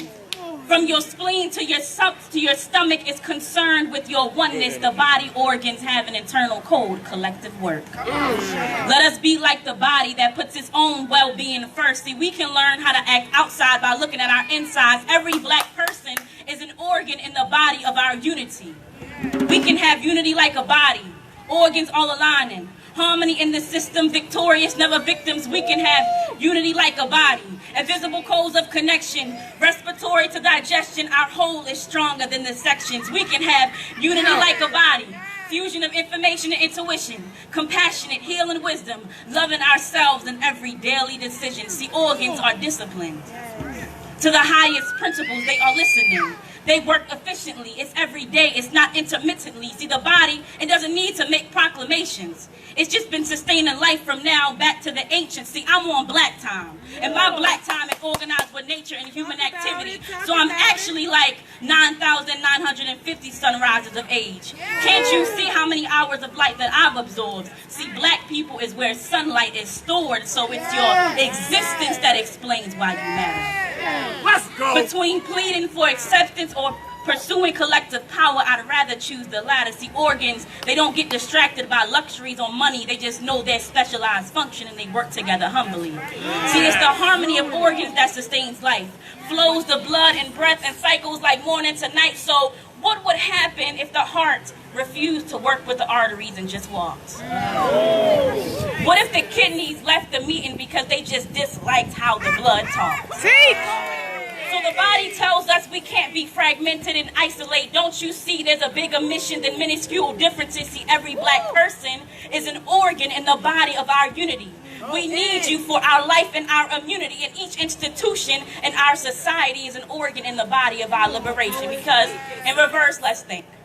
Don't the schools in America work with the government with prisons, the prisons with police, banks, hospitals, military, embassies, a violent network working together for oppression relentlessly? So it's up to us to solidify our synergy. And yes, we have all been traumatized.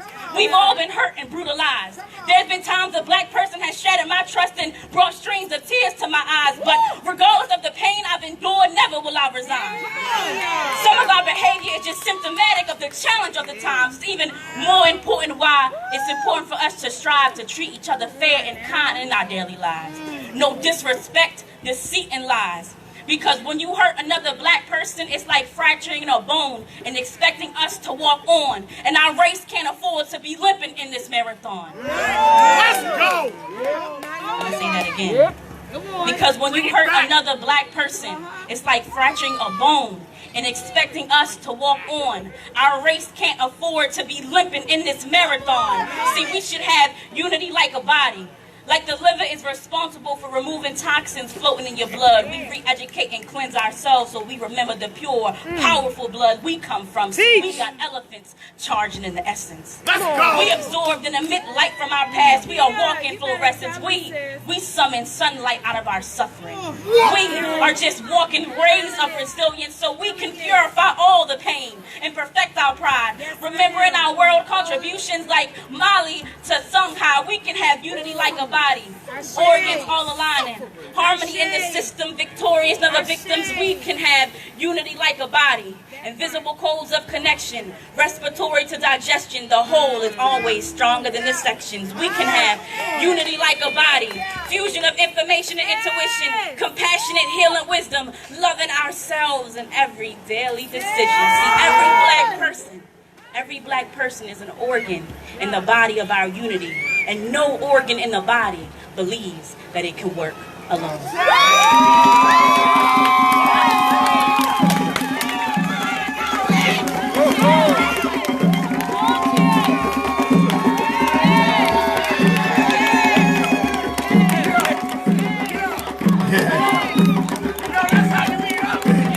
If y'all don't know this, right?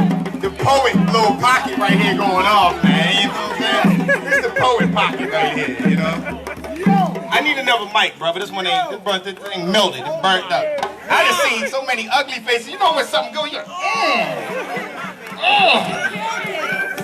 when you make the ugly face, that's when you know she going right. She hit something. I looked over in the crowd, I seen the bro go. She say that?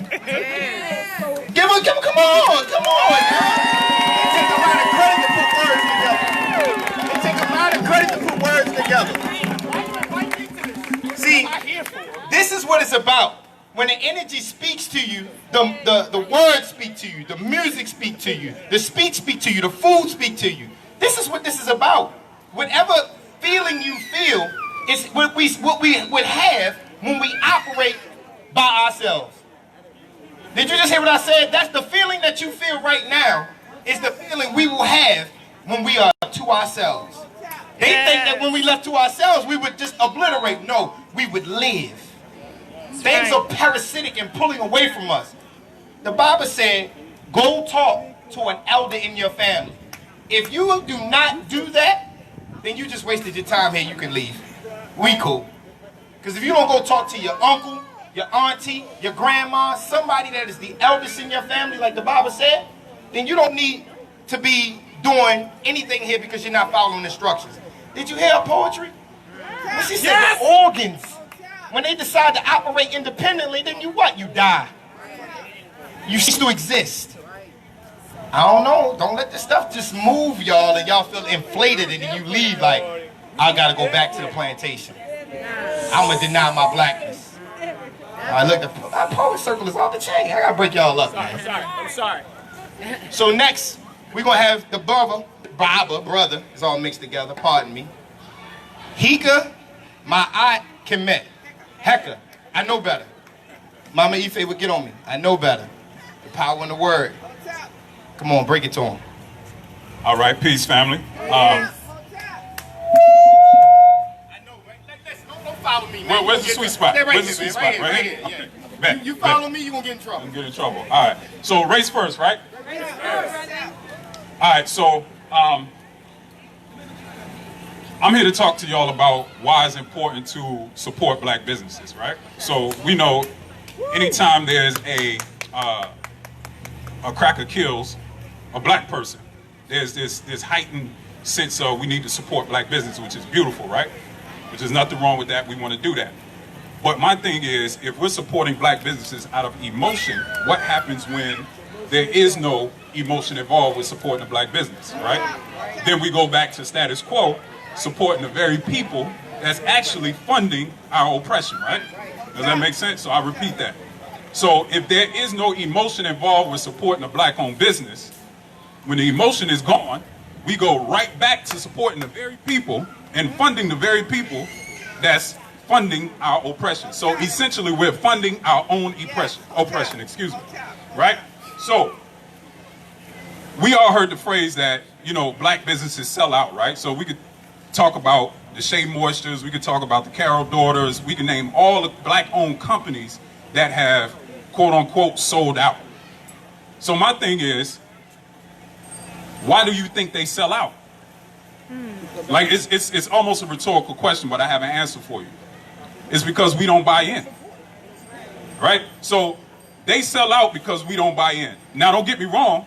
We buy products. We go to the store and buy some of this stuff, but how many of us actually invest in black-owned businesses? Like, how many of us actually go to, you know, your local mom and pop store and say, hey, look, man, I got 10,000. What can we do? What can we do to make this business bigger and better? So we don't have to go to the Walmart. So we don't have to go to the Targets. You know, all these places that are telling us, I don't know if you guys saw it on the news, all these places that are telling us we can't wear a Black Lives Matter shirt, we get upset because we go in their establishments, they tell us we can't wear stuff that represents us, and we get upset with them. But if we had our own establishments, we wouldn't have to worry about that. We wouldn't have to ask them for permission to wear stuff that represents us, right? So it's supposed to be race first, right? So if we're race first, then wouldn't it make sense to make sure that we have establishments to where we can actually practice finishing first, right? That's what race is about, right? It's a race to see who finishes first. But 9 times out of 10, because we always get the shit end of the stick, we finish last, then we get upset. But we're not putting ourselves in position to finish first. Now, don't get me wrong. I'm not taking none of the onus off of what the white man continues to do to try to keep us oppressed. That's their job. I mean, let's be real, right? What person in power is going to relinquish power to let the oppressed take the power? It doesn't make sense. So I don't even look for any other race to give us a head start. I don't expect it. I don't look for it. So my thing is, if we are here to support race first, then the natural thing to do is build platforms to where we don't have to ask anybody for permission to do anything. Because by default, when we go into a black-owned establishment and we have our Black Lives Matter shirt on, we have our race first shirt on, we have our Harriet Tubman shirts on, then it's culture. It's normal. They don't look at us like what are you doing? You feel what I'm saying? Like, why are you here? Like, you don't belong here. Well, essentially, we don't, because it's their space, right? So,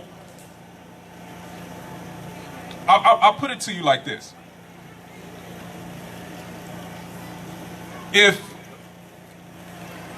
Okay, where's the brother Imhotep? Brother Imhotep. This is the first time I'm meeting the brother. If you can come in for a second, man.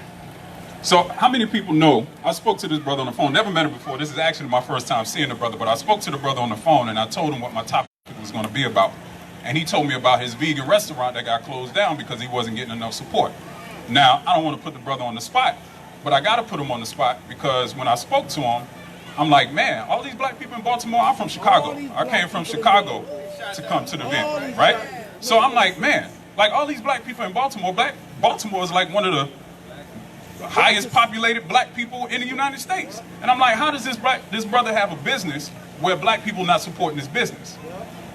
But then, now don't take this as an attack, but we have to be real with each other, right? Because I like to be real, I like to be honest, I like to be transparent.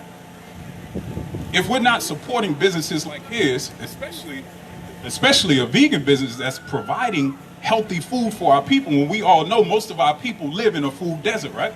We live in neighborhoods where they're pumping us full of food that's killing us, right? Like we all know that, right? We all know that in most of our communities, right?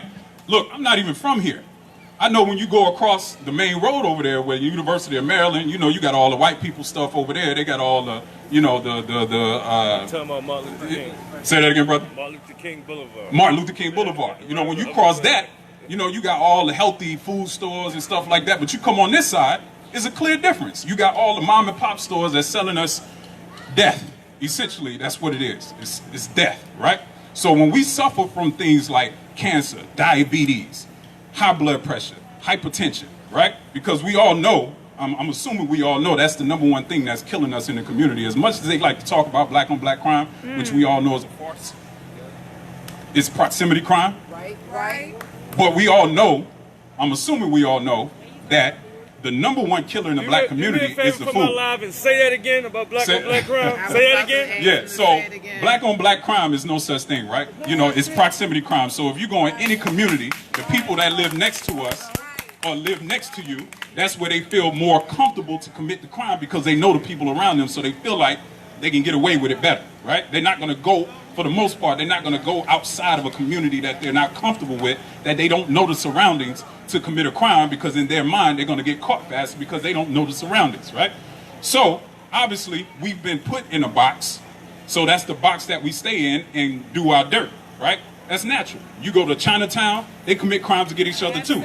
They just don't get broadcasted. Their music don't really, you know, advertise it like ours does. So their culture is a little different. Ours is just out there in the world, so we, you know, we get a little bit more, like Tupac said, all eyes on us, right? So the point I'm making is, the brother has a vegan restaurant, and he said he had to close down because his people didn't support him. And in my mind, I'm like, that doesn't make any sense, because we'll complain that there's not enough black businesses, but then we don't collectively. Now, I'm not speaking to anybody individually here, because I'm assuming everybody here supports black businesses every chance they get. Every chance they get. Matter of fact, I'm assuming everybody here, when they wake up, the first thing that they're looking to do is support a black business, right? I know that's what I do. Now, it's not the easiest thing, because obviously we have some industries that we're not in. So unfortunately, we still got to go to the white man to get some of the stuff that we need to get. But that's where investing in black businesses comes into play. So not only do we have to support black businesses, we have to invest in black businesses. That way black businesses don't have to sell out because we're buying in. All right? That makes sense? That's my time. I appreciate y'all. Thank you.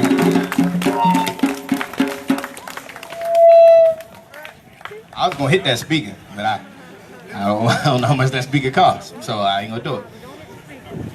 Understanding that what you will see here, based on the messages, based on the speakers, and the performance, it's an in-house conversation. So sometimes things feel a little uneasy, and we lose a little energy. But if you don't think that you need to hear, that you need to support your people, then you don't need to be here. This is not a Black Lives Matter conversation. We're not appealing to anyone. We're talking to each other. If you can spend as much money to take care of other people, then you better do it for your people. Some of y'all got Hulu, Disney Plus, Netflix, Amazon Prime, taking money out of your account daily.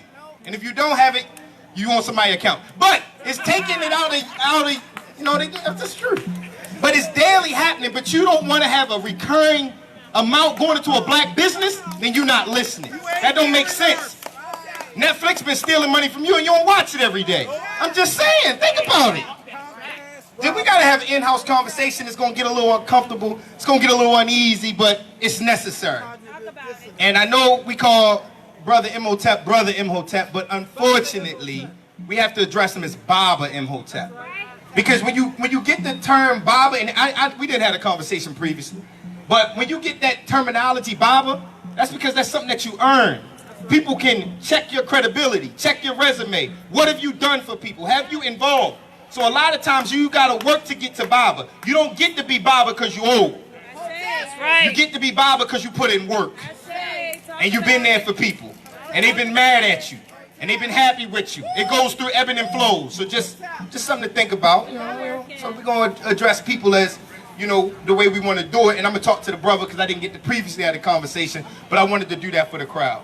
So I'm gonna do poetry. No, seriously, I'm jealous. Because if this brother come up here and shut it down, I'm gonna leave. I'm gonna need another mic. Baba Sundiata, you got another mic? All right, because he's gonna burn this one down. So I just wanna make sure. Everybody, make sure you open, come together. This man is world renowned. You know, did competitions, then did it all. So we got somebody famous in our midst. We fire Angelo get ready to try to take his spot. But right now he holds the title. Everybody, open your ears. Listen up for Black Chakra. Thank you. Like so humble and neat.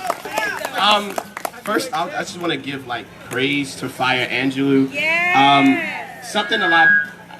I see you. I got you. Something I don't know if people know. That sister is responsible for who I am today. That sister helped mold me, helped craft me. She got me back into reading. She got me intentionally into my blackness. She helped me with my poetry. And to see her today going off was just a blessing. I just thank you so much. Let's go. I love it. You the type of nigga Harriet Tubman would have shot. Yeah. Okay, we ready. So I ain't gonna argue. It ain't hard to. Your defense got more holes than a firing squad corpse. You're the type to tap dance your language. Every sentence, step and fetch it. You was born with your black face, but it's still makeup. Crackers be your cosmetologist. I'm unapologetic. You're an apologist. How's it feel to have white on your tongue? Whether they're words or they're semen, so you a house nigga, but you still pick cotton mouth. Do you look in the mirror and try to imagine something lighter? Does your skin remind you of the blacks who were lynched or set on fire? You're the type that don't listen to hip-hop, because all they talk about is drugs and riches and all that, but you name a single rapper even after watching the entire BET Award show. You so Uncle Ruckus. You so Ben Carson. So I ain't been incarcerated because I'm a good nigga, a good black. I'm not exactly from the hood black. A black people bullet me, so I can't relate to that type black. You're a pubic hair on Kanye's nutsack. And maybe you're right. We all bleed red, but you bleed white and blue too. Like your skin ain't kin to the children of the Kata. You're every Klansman's bulletproof vest. You're a wolf in Negro flesh. You shed your skin when the full moon rises. Translation, whenever something white is round, you transform. House nigga in a burning home, got plantation for tongue. Every time you speak, a desegregated water fountain spits out blood. You Judas, but your bag of silver be a white man smile type of nigga to be like, if Jesus didn't do it, why'd he have his hands up? Probably got an excuse for every cop that got a black person ghost to his shells. You're a ghost in the shell. A Caucasian trapped in a melanated epidermis. Can't get out, so you Jordan Peele the Negro off your speech till you're not one of us. Your soul is so Sammy Sosa, but you would never play baseball because the idea of that brown bat hitting that white ball probably gives you PTSD. Coffin birth. And when a pregnant woman dies and gives birth to a dead baby, America be that woman, you be that baby birthed with dead ideals. You're the fetus they'll use to defeat us, because I know that Uncle Sam and Uncle Tom are brothers, and I hope you're buried next to each other in salted earth, because brown turd is too good for you, mother. Hey, cool. A word of advice. I know you're not black, but to them, we all look alike. So everybody want to do blackface until they gotta face blacks. Screaming, we want our face back. I feel like Bruce Wayne at the end of his blue pain because they ain't gotta face bats. Because what blacks face is a bunch of whites in blackface trying to backspace our place in history. Nigga, give me my space back. Recognize my importance, can't you see that space black? You want to be me, but you hate that. What you know about stop and frisk? What you know about getting knocked off? A cop knocking your block off? What you know about getting tased and shaking the shock off. What you know about spending your whole life bench pressing oppression because you was born with no rights? Mama lost her job, you come home to no lights. Politicians molding your conditions so white, and the ones that look like you bomb your people with drone strikes. What you know about seeing your childhood friend meet their end? Went from reading Chambers of Secrets to Chambers of Reaping. From watching Kablam or Nickelodeon to watching the thing called Kablam for the nickels loaded in. From 2Ks to 2Ks, when you're black, you learn to be bulletproof or end up in a loot cage. You see, you give to church, we live in church. You're taught your history, we're taught your victories. You're raised for Yale, I'm raised for jail. You rocking chains, I'm rocking chains. Our struggles are not the same. You see, your country is proactive. Why you think they always aiming at the black kids? Pistol, pimple, popping, poke, black kids, no money. We just walk around with body bags in our pockets. Why you want to be a people who ain't at war but got PTSD from the slave ship? Got the flashbacks of lashbacks. You can have that question. How come they never dress up as our scars? Do you know what it's like to go trick-or-treating as yourself and still be seen as the monster? You want to be spades, but I will not renege you my skin. Play the hands you were dealt or get dealt these hands. I will not Ray Lewis opportunist my black card. See how when his knees folded, his team played 52 pickup while I declare war on this Caucasian invasion. I'm bringing gasoline to the occasion. Set you Bojangles on fire, watch you tap dance in the flames. So next Halloween, you can be ashes. Welcome to the black experience, where I wear my death like a costume I can't take off. Where the skeletons in my closet or my wardrobe here. You can rock these bones. Like you'll notice they're all white. And I got loyalty, it's royalty inside my DNA. But it's slavery, supremacy inside my DNA. I got sweet teas, chicken box inside my DNA, cause it's carryouts that rotten out and fry my DNA. Went to school and learned from teachers to deny my DNA. Like my cells are filled with curses compacting my DNA, or like them cells filled with colors compacted by DEA. Seems like the war on drugs only fought with my DNA, so my block becomes a mural painted with my DNA. Got blood brothers and blood brothers, they both in my DNA. I hug them before they're gone or ever gone as they choke in my DNA. They laugh when my people die, they joke in our DNA. Like it's something funny seeing the light leave the eyes of the innocent. Like the devil speaking pain in our existence, we got trauma DNA. So I pin that sense and just got that karma DNA. Try to shape the world around me and then break the chains that bound me. But when racism surrounds me and hatred tries to around me, I want to zap when no black, so I'll just end up in the county. Yep. School to prison pipeline DNA. In this land of privilege, people trying to fight my DNA. They don't like my DNA, but they want my skin and power, trying to bite my DNA. But you ain't been through what I've been through. Ain't had devils try to lynch you, whip you, strip you, bleeding tissue. You ain't got no struggle in you. Nope. You got safety DNA. You got walk inside a church and see your faces DNA. I got walk inside a church and might not make it DNA. Shots pop non-stop, they blast this DNA, but there's healing in my helix, got Lazarus DNA. Jealous of the jewels and genes that lack in their DNA, so they experiment, because Henrietta lacks in my DNA. They must not like their makeup. They must not like their makeup. It's pork in their DNA. From running fields to running fields, that's why sports in my DNA. Pray Jehovah that I keep forgiveness in my DNA. Nat Turners and burners, roomy triggers in my DNA. So don't you say that N-word, white boy, you'll trigger my DNA. Stupid vultures stealing cultures, it's fraud in your DNA. But you keep hating and taking, cause God in my DNA. Talk about it. What I tell my son when he says he wants to play for the NFL, we are done with field work. They are too comfortable shooting down the idea of blacks passing from bullets than throwing bullet passes. No. Hell, if it's $1 million deal, they want Emmett Smith but treat you like Emmett Till. They like their teams divided.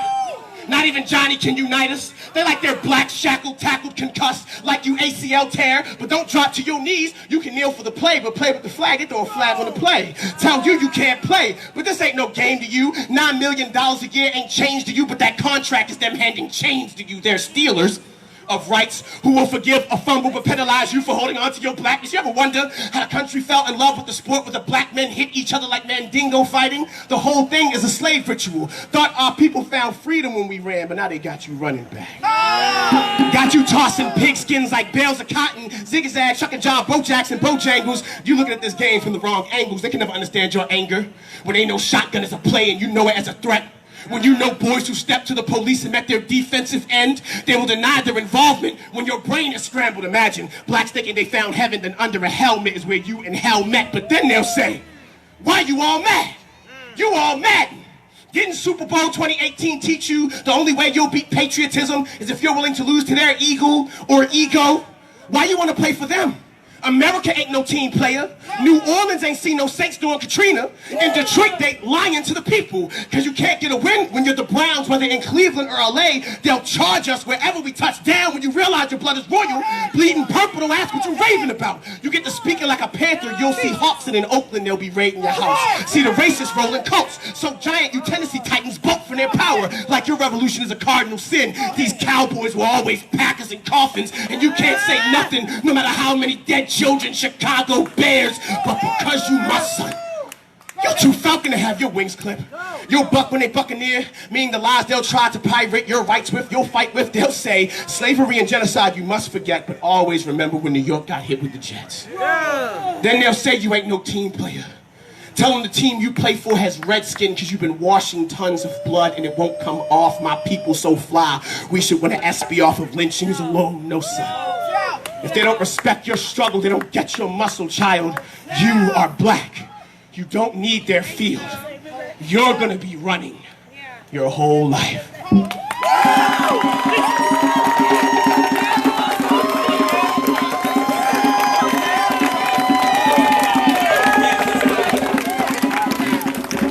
Y'all got to chill, man. I don't know if I'm ready to slap somebody or hug somebody. Y'all got to chill. These poets got no more poetry. Done. Sorry, if you what? No, I'm just joking. Drop the mic. Clap it up for Black Chakra. He's on YouTube. If he got a page, let's help monetize his page. Let's get him a following. I've heard these poems many times. They are my favorites. If y'all don't know how he weave things together. Good God. So I was informed to let y'all know something that you may not be aware of. Have y'all noticed the children are running around playing safe? They have nothing to worry about while they're here. They can run around and climb a tree. They can have a good time. You know why that's necessary? Because they're protected. This is what it would look like. This is what it can be like. They say one can't achieve what one can never conceive. Well, here it is for you. Now you see it. Build on it. Golly, Black Chakra, get out of here, man. Trying to take all my shine. Yo. Clap it up for that brother one more time. But now it's time to bring on what I believe to be one of the most dynamic, potent, life-changing, new leaders in our community. This brother is not only exceptional in speech, clear in thought, strong in focus, but he has something that all leaders must have: sincerity. This brother embodies sincerity. He embodies humility, but he's very serious about what he's about. I want everybody to clap it up for Brother Elijah, or Chairman Elijah. What you go by? I don't know, man. Of Tendale. I apologize. Chairman Elijah. Peace, family. Sir, race first. Race first. Race first. Hey, this is what you call a setup right here. Going after Black Chakra, man. Thank you for all the poets that gave it up. I'm empowered right now. I'm happy right now. I'm excited right now because this is a opportune time to talk about race first. But the conversation I want to have today is how do we make race first work? Because if we will be honest, the people, the masses of our people that's outside of this, that don't know nothing about consciousness, the masses of our people don't care about our RBG flags. They don't care about the books we read. They don't care about the things that we're involved in. They care about, can we solve the problems that they have? And so we have to move towards making race first work. We're 100 years after the creation of the red, black, and green flag. And the reason why we remember the Honorable Marcus Mosiah Garvey is because he made race first work. He built. He made things that solved the problems of the people and the conditions today. So the people don't care. They're thinking about, yo, I have to eat. I have to sell drugs so that I can feed my family. Can you give me a job? My kids are being miseducated every day. Can you build a school?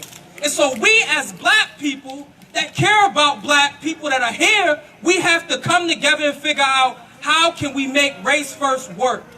But now this is an accountability session with love, because I wanted to talk about two things that I feel like is keeping us back from making Race First work. And the first is, there's too many conscious people that are outside of organization. There's too many conscious people, red, black, and green people, book reading people that are outside of organization. And if you don't know that organization is necessary, it's no offense, but you must be part of an organization. All of the people that we know of in the past, Marcus Garvey, organization, Malcolm X, organization. When he left for organization, we built 2 more organizations. Huey P. Newton, organization. Even the ones we may not even agree with, organization. But today, we think we can be red, black, and green up outside of organization. You're not going to change nothing like that. We're not going to change nothing like that. So there's organizations that's attempting to do work in Baltimore City. Shout out to PLM. Clap it up for PLM.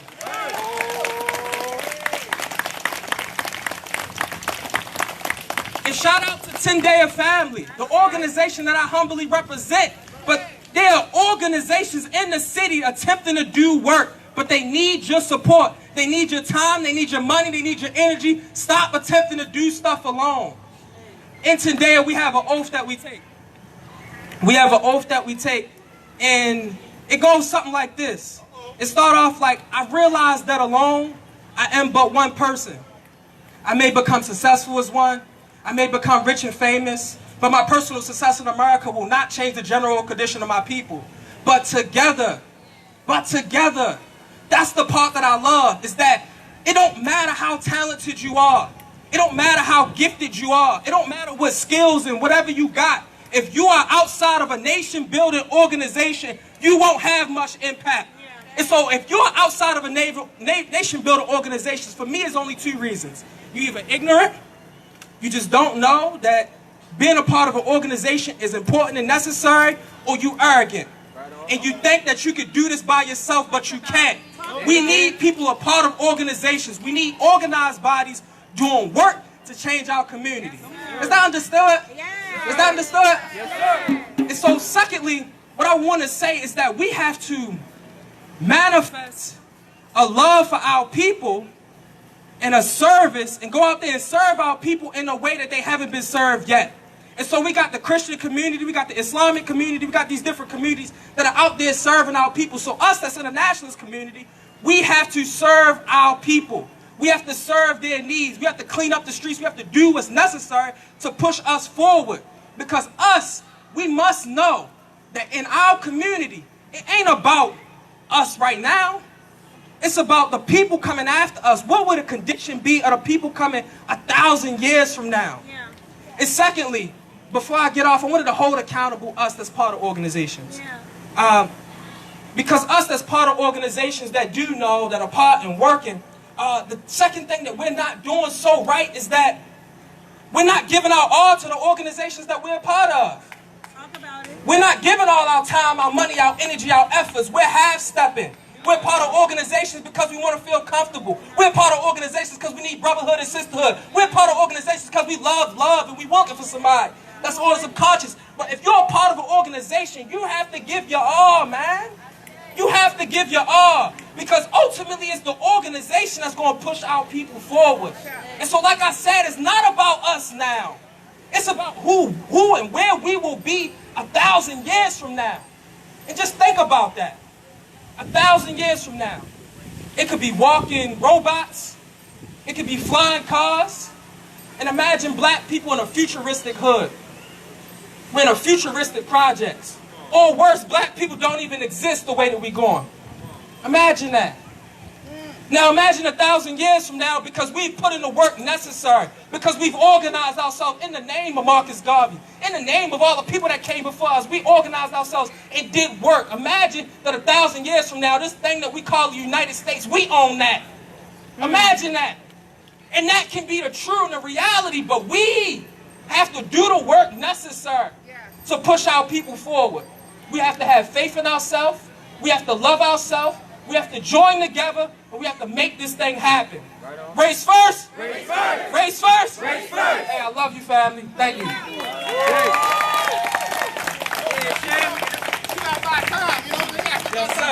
Clap it up for Tim and Elijah. Clap it up, clap it up. Listen, if y'all don't support this young brother, Chairman, I gotta give you a title, man, you know what I'm saying? You got a nice little squad around. Y'all don't want no beef. I don't want no troubles. All right? It's important to speak and feed the youth. If they are inspired to do this work, we gotta support them. And you see the rain coming, right? I don't want no, if you leave because of this rain, then you don't understand something. Because this is your ancestors talking to you. You knew it was gonna rain, it was 80% chance. If you ain't bring an umbrella or something, stand in it. Feel it. Because it's not about leisure. It's not about comfortability. All right, they breaking our umbrellas everywhere. Good God. Okay. So they are prepared. That's what I'm talking about. We use the flag to protect you. That's right. That's right, sister. If y'all don't, did you give your, Baba, Chairman, did you give your information where they can find you? How dare you? How dare you? You can find Tendea Family at Tendea Family, TENDEA Family on all platforms. Man, follow us, support us, follow the organizations that's around you, man. We need your support and we need your help so we can make this happen. Race first. Race first. All right, there's the sister, Kayla. Raise your hand, Sister Kayla.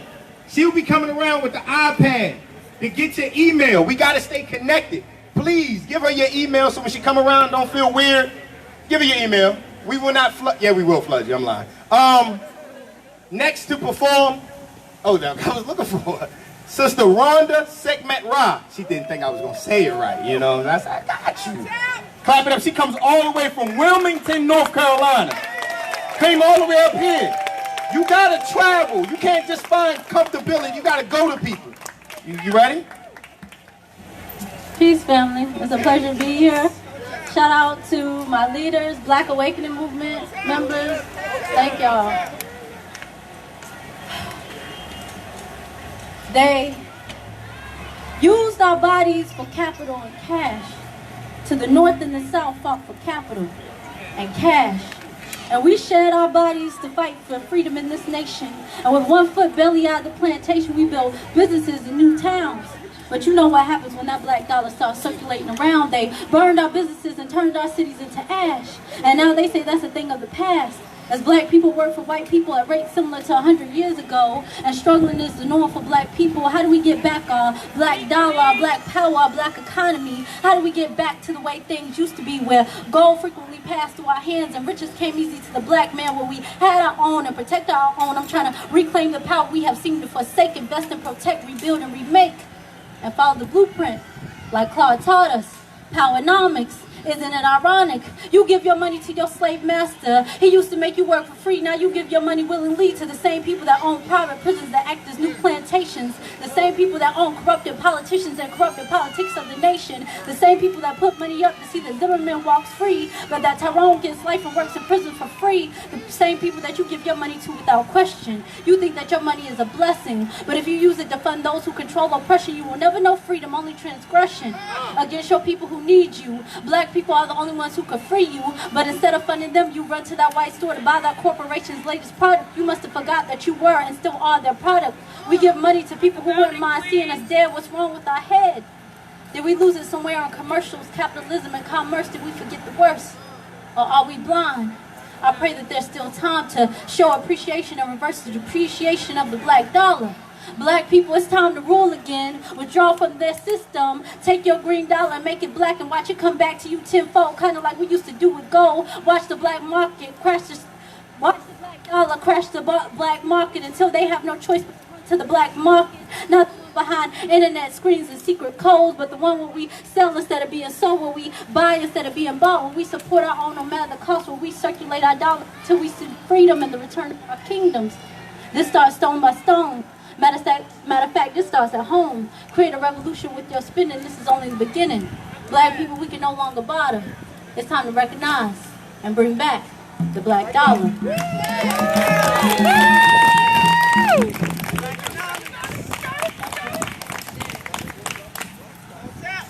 You need some water? You good? I'm good.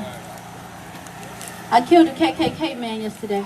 Yeah. No, I didn't, but I wanted to. I wanted to shoot anybody who had ever participated in my oppression. But I don't have enough bullets in my gun for that. I don't have enough years to avenge the kind of tears that my ancestors wept, whipping with whips and whelps and wailing. I just sit here and tweet something about how much I hate racism, never saying I hate racist people. Maybe I'll post a picture of a hate crime, praying that they wake up in time and see what's going on. Maybe I'll write a poem. But I did that already. My heart is heavy as the images of black bodies dead scroll through my head, victims of invisible racism justified by the masses. But I thought Black Lives Matter. Fuck it, I'm about to make them matter. Somebody resurrect QEP, get Bobby Seale to roll with me, bring out the AKs. I'm about to spray to these racists, beg for me to put the gun down, screaming with their hands up, don't shoot. But what's the use?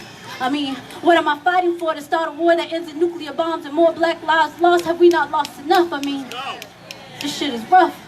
The struggle is real. But they never told us that the struggle was ours alone, man. I want to go home. No, not this home. My home in Africa before they brought me to a land founded on genocide and stolen paper. Before my entire life became dictated by pieces of paper. Take me back to the motherland before the motherless European ever stepped foot on her precious soil.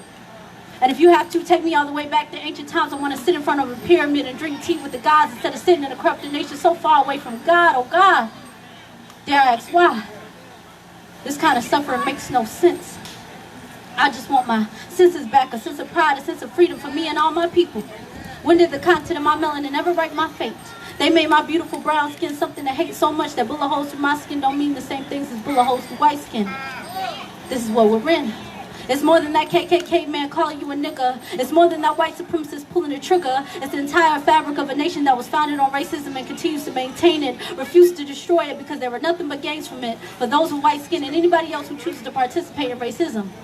We must see the whole picture or perish. We can't go on like this. That's why tomorrow I'm not killing the KKK man. I'm killing the whole system. Thank y'all. My name is Rhonda Segment Rob. Peace and power to you all. Thank you. Thank you, thank you. She caught me off guard. I said, you need some water? I'm good. I killed the cake. We can't admit to anything, you know what I'm saying? Anything that happened, it happened. You know what I mean? We're not admitting to nothing. But still a powerful poem, powerful woman. You know, it's coming all the way from Wilmington, I know Delaware is in my head. Wilmington, North Carolina. I don't know if you understand anything about movements, but if you don't move around, then you're not a movement. So if anybody got a terminology, I'm in the movement, where do you go? Outside of your vicinity, then you ain't in no movement. You're not in the movement, so you gotta go travel, you gotta connect. We say we family, we gotta do that, we gotta get near each other. So, you know, next coming up. I'm doing all right? My Cash App is, never mind. I wanna call up, you know, cause it's like a dynamic duo, right? In order for you to be a serious leader, you have to be in a good and healthy relationship. A lot of us want to be in leaderships, but we're not in relationships. You can't be in relationship, then you can't be in leadership. I said it in the video, I mean it, I stand on it. So when I say that, I want to call up this powerful, powerful sister who is making waves. Everybody get your hands together for, come on up here. I want them to, you know what I'm saying? The queen, you know what I'm saying? I don't know if you got a chairman in front of your name or not. No, co-chairman? Co-chairman, you know what I'm saying? So, Lady K? Lady K, oh dang, all right, y'all want no trouble. Everybody, listen to Lady Captain. Go ahead, do your thing. Peace and power, family. Peace and power, family. Race first. Race first. I hope everybody is listening to what's being said today, because there's a lot of confusion and distractions from getting us to focus on our race, our community, and our goals. Race first is simply doing whatever is beneficial to us economically, mentally, socially, spiritually, morally. We shouldn't be afraid of that. That shouldn't embarrass us. That shouldn't make us feel shame. Race first is building black businesses because we have to hire our people.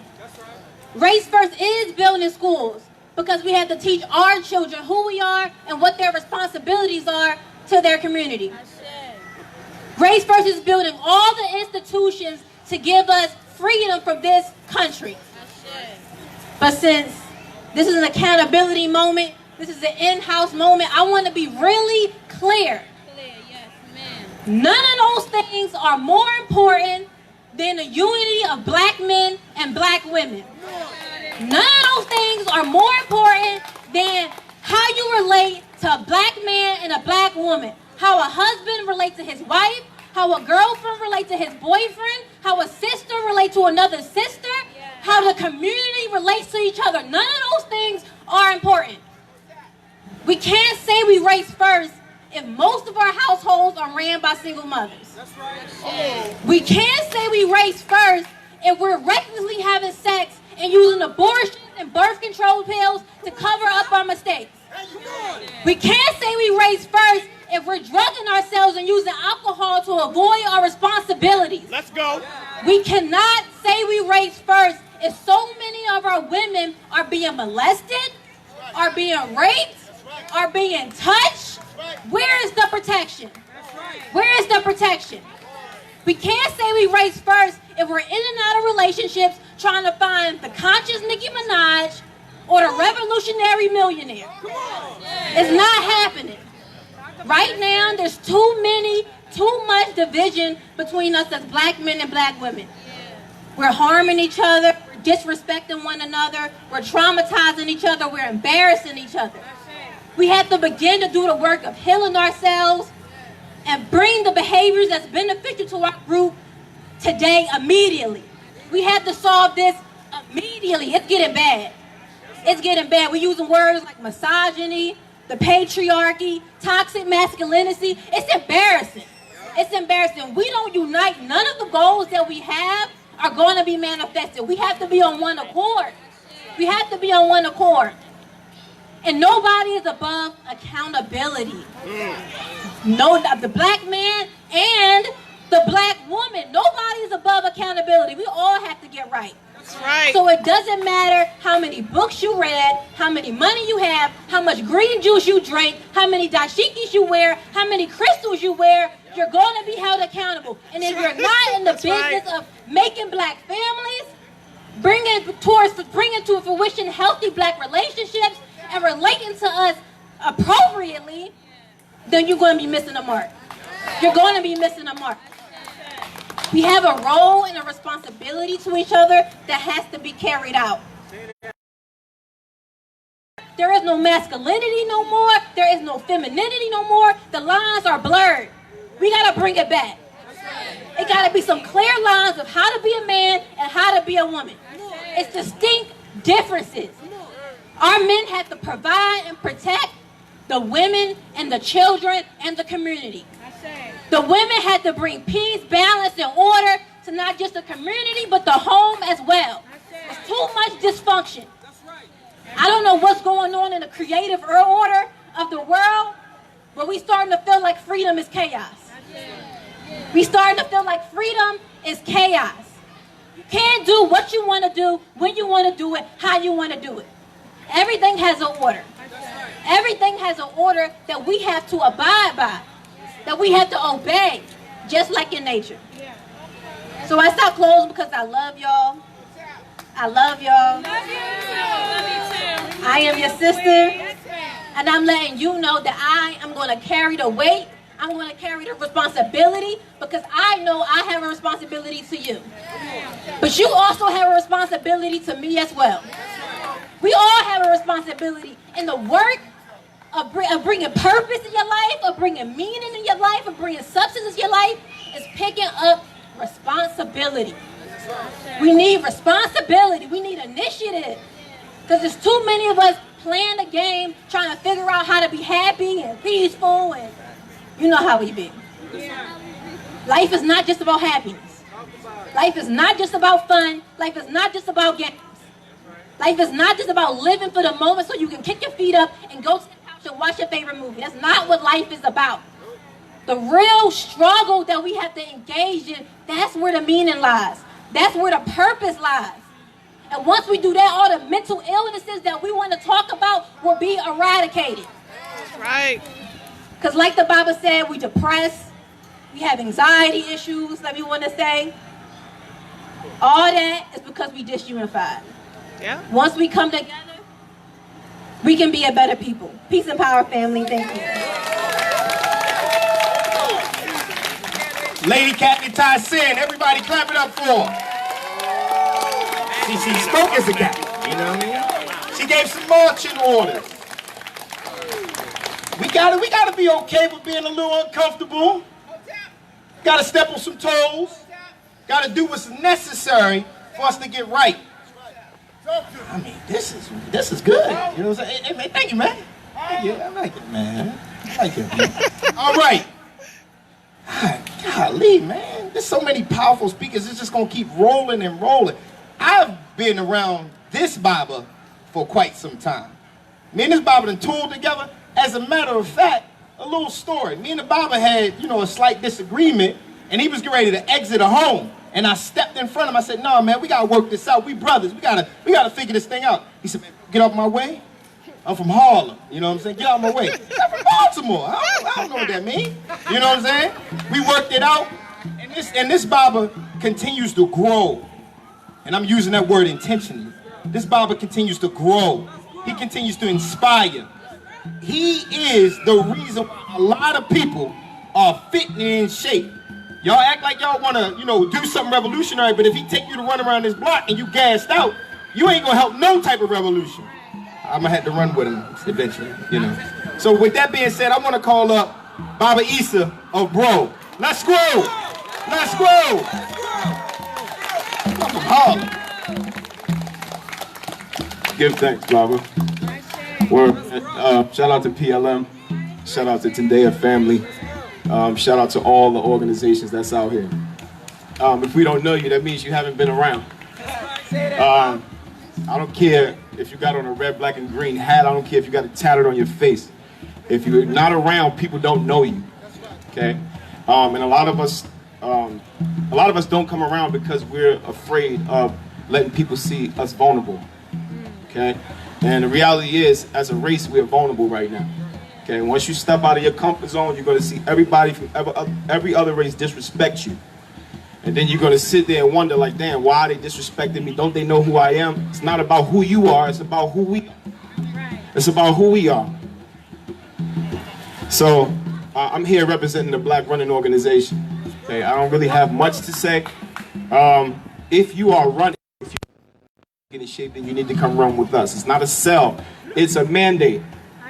So if I know you and I see you posting workout videos and you haven't come run with us, you are, your behavior is counterproductive. If you're in the gym with a damn, I'm sorry, excuse my language. If you're in the gym taking videos and all of that, and you are posturing yourself as you getting yourself back in shape, but you still haven't fell in with the community, then you are counterproductive, okay? Like Tassin said, the relationship between black men and black women are in shambles, okay? So that we have to go the extra mile to connect with our brothers and sisters. Brother, the sisters are ours. The sisters are ours, okay? Sisters, the brothers are yours, okay? And we all need to act like that, okay? And we need to shame the people around us who think it's okay to keep sleeping with the enemy. Okay, we gotta shame them. Okay, we gotta shame them enough so our children will know there's something wrong with that. I know my parents taught me that. How many of us out here know that they're blessed to have two black parents? Let's grow there. Because right now you got Spanish folks and everybody else mixed with everything else talking about they black as you know you're not. You're not. And if you in Baltimore and you can't say let's grow, then you got something against us then. Then you some type of competition. And don't be upset when the barbers run up on you and the sisters start shunning you. Why you listening to WAP? You got Fire Angelou right here. Why you need the ratchet music? You got Black Chaka right here. Everybody was just crying. Stop the shenanigans. Enough with the Negro stuff. People all in their feelings because they don't get the recognition for their work. But you're not around. People don't know you. You don't like him. That's why you don't show up. But you liking and loving on social media. Why are we acting like we was raised on social media? Why are we acting like we was raised online and not in the street? So again, my name is Issa. I'm representing the Black Running Organization. If you want to run, you come on out and run with us every Saturday at Druid Hill Park. 9 o'clock at Druid. Every Saturday, all skill levels are welcome. Black folks only. You can't bring your... You got out of that. You can't bring your white friend. And for all of the warriors, all of the men, I be seeing, the thing is, all of y'all, all of y'all. Even if I don't know you personally, I know what you mean. Stop the shenanigans. You got to come out and sweat. Do shit. If you're not running with us, you got to stop it. And sisters, we got to connect with the brothers. We are yours. We are yours. I'm tired of seeing the conversations on social media shunning the black man. You got to stop that. Because what's going to happen is we're going to lead you to the white man if you keep playing. We're going to tell him he can have you. For the brothers too, we're going to tell him he can have you. You'd be surprised how many black men in the cities hide behind white boys and organizations and nonprofits. Stop the shenanigans, black men. Enough Negro stuff. If it's not black power, it's black powerlessness. We run every Saturday. I see you. If you're looking at me, I expect to see you there. That's it. Biking is easy. Get off the bike. Walking is easy. Get off the treadmill. Cancel your gym membership. Come on out here and sweat with us. Let's go.